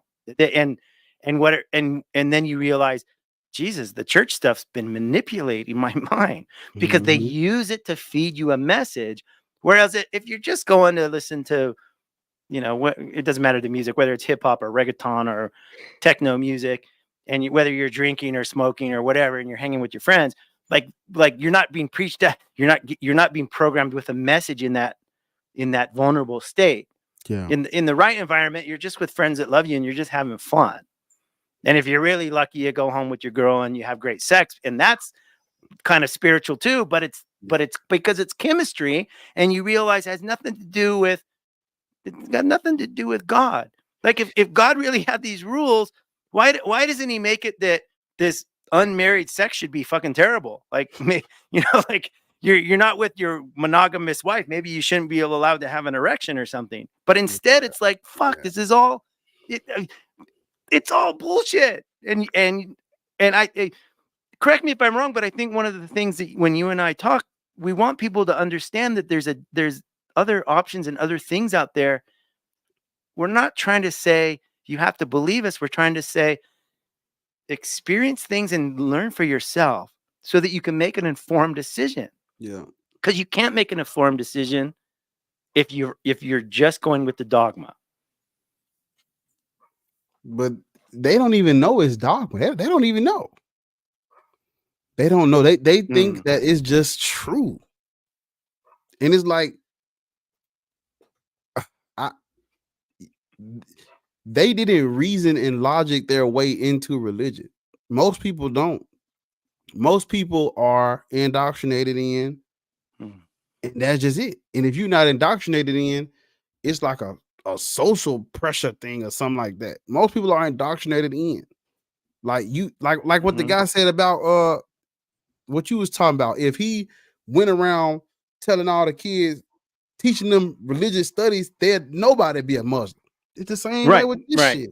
Yeah. Nobody would be religious if they wouldn't indoctrinate the kids. Yeah, the collective falsehood is what that's what makes it work. Could they spread religion to grown adults only? Shit, no. No fucking way. That means all these religions come from taking advantage of kids. They don't know no better. That's all they come from. Yeah. And most of the grown-ups, shit, like they probably went through something terrible, traumatic, leaned on God, and it got better. So now they believe. So you either indoctrinated as a motherfucker, or you had a traumatic experience and you ain't had no answer for it. There equals therefore God. And in the people, that 100%. And the people in the middle with that's listening to the they believe in God over because of the apologetics and all that. Man, if these folks really had proof of God for real, they'd have a prize. They'd be the most talked about people in the world. They'd be demonstrating it everywhere. It'd be like making headlines and news and Nobel Peace Prizes and shit. It just talk. Yeah, everybody would just believe it because it would be obvious. Yeah, no, I agree with you. The number one way people get is indoctrinated as kids, and the other one is traumatic experience, going through divorce, the guy that's got off of drugs, somebody that ends up in jail or prison or in a really bad car accident. Praise Jesus! I seen the light. I had one of my moms, when my mom was a pastor, one of the lay people that worked for her was a really nice guy. Like I really liked the guy. He was a cool guy, but he became a Christian because his girlfriend broke up with him and he burnt her house down and went to prison.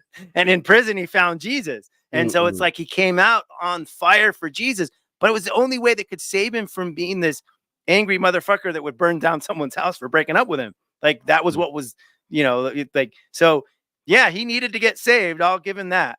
He needed it. He was a dangerous individual without Jesus. Yes, and it's okay. It is okay. I'm okay with people saying I'm a terrible person, but thank God. If it wasn't for God, I'd be a horrible person. I need a coping mechanism to keep me from burning your house down and all. That's okay. Just call it what it is, though. Yes, they talk, but they using it. They using that personal experience as to why we should believe in God, and that's not right. That's not right. And also how we should live in society, treating other people. And that's where it becomes really bullshit. They want all of us to believe in it. Yeah, they want everybody to toe the line, and that's another way they convince themselves it's true, by trying to get everybody else on board. Yeah. No, that's a sick mindset for sure. That is tough. Well, my friend, I can see it. I know it's 2 hours later for you, and you're yawning, and I know I'm getting tired. It's 11:47. Jeez. Well, why don't we wrap this up with a couple things? Like, for one, is if anyone on my channel that hasn't subscribed, get over there and subscribe to Bars. Mine too. And give us all some love, some likes, and all that kind of good stuff. Yeah. And check out the album. Like, I wasn't bullshitting you when I said I listened to your album at the gym. It was good. And so if you guys like, even if you don't try it, but especially if you like hip hop or rap or that kind of, your beats are good and your lyrics are good. And I connected with a lot of things you said. And the other thing is continue spreading the word about getting, like, I know I hear what you're saying about, like, people just don't want to listen, and I don't agree. I agree with you that debates just don't fucking work, but I would like to see more inquisitive Christians asking us questions, or even if it's privately, like if you're a Christian, even like you're watching this a year from now, you stumble, YouTube sends this across your way, and you just feel like, hey, there's something these guys said, like, reach out, send us an email or a message or, a comment. Because I'm hard. I'm pretty hard, but I talk to them. Like if they come correct, I'll for sure talk to them. yeah. Yeah, no, I mean, yeah, and or they can just come and listen to one of your streams and maybe ask a question in the comments. Like, Yeah. just be open fucking minded. That's not much to ask. Yeah. Listen, that because that's something I did not do when I was a Christian. Yeah. And so, just be open minded because life is too short, and our brains deceive us and all kinds of things. And look, maybe we're the ones that are deceived, and we're living in a world, and you and I are the crazy ones, maybe, but I don't think so, because like we've really investigated. That's the difference. I think you and I have really thought Yeah. about these things. So if you're at all questioning life, just ask yourself questions. So all right, I'm going to give you the last word, and I want to say I consider you a friend, and I really love talking to you, and I'm really serious about you coming to visit I'm me. coming. So, I'm for sure. I for sure need to plan. we'll do a stream from down here or something. I Yeah, don't know. We'll man, record some that'd be stuff. crazy. Hell Yeah, that would be super fun. Yeah. All righty. Okay, you take the last word and close us All right. down. So I'll end it by saying, you know what I'm saying? We can love one another. We can care about one another. We can be friends, and we can talk about all kinds of shit and be cool without all this God shit, man. It's more to, I just want people to realize there is more to life than religious beliefs. It's more to life to all of that. You know what I'm saying? I know I talk bad about religion, but I really just want us to get to a point where we don't have to worry about religion, where we could just be cool without all this stuff, man. You know what I'm saying? Like I said earlier, I'm a people person, and I just want to see my folks shine without God. That's all it is. Can we shine like the Son of God? But on a serious note, you know what I'm saying? I'm really here trying to wake my community up. I'm trying it.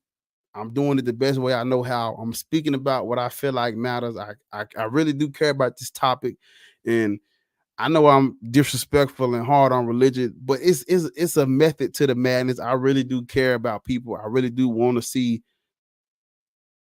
the world get closer to religion being just what it truly is, a joke that we fucking laugh at and throw to the wayside. It's time to cut all this bullshit out for real. It need to get cut out the picture. But you know what I'm saying? Make sure y'all like, subscribe to the channel for more. I got new music coming. We got new videos coming. Make sure you subscribe to Michael from my channel. I need y'all to show our boy some love. I'm gonna go down there and go to Mexico and turn up with him. But yeah, man, I appreciate Michael letting me on. I appreciate the people in the chat, the subscribers, the likes. Y'all supporting these streams, and we represent the atheist community. You know what I'm saying? Black, white, it don't fucking matter. We got to band together, stick together. You know what I'm saying? And that's my spiel. Thank y'all for coming. Thank y'all for watching. Thank y'all for rocking. I'm going. I'm Pete.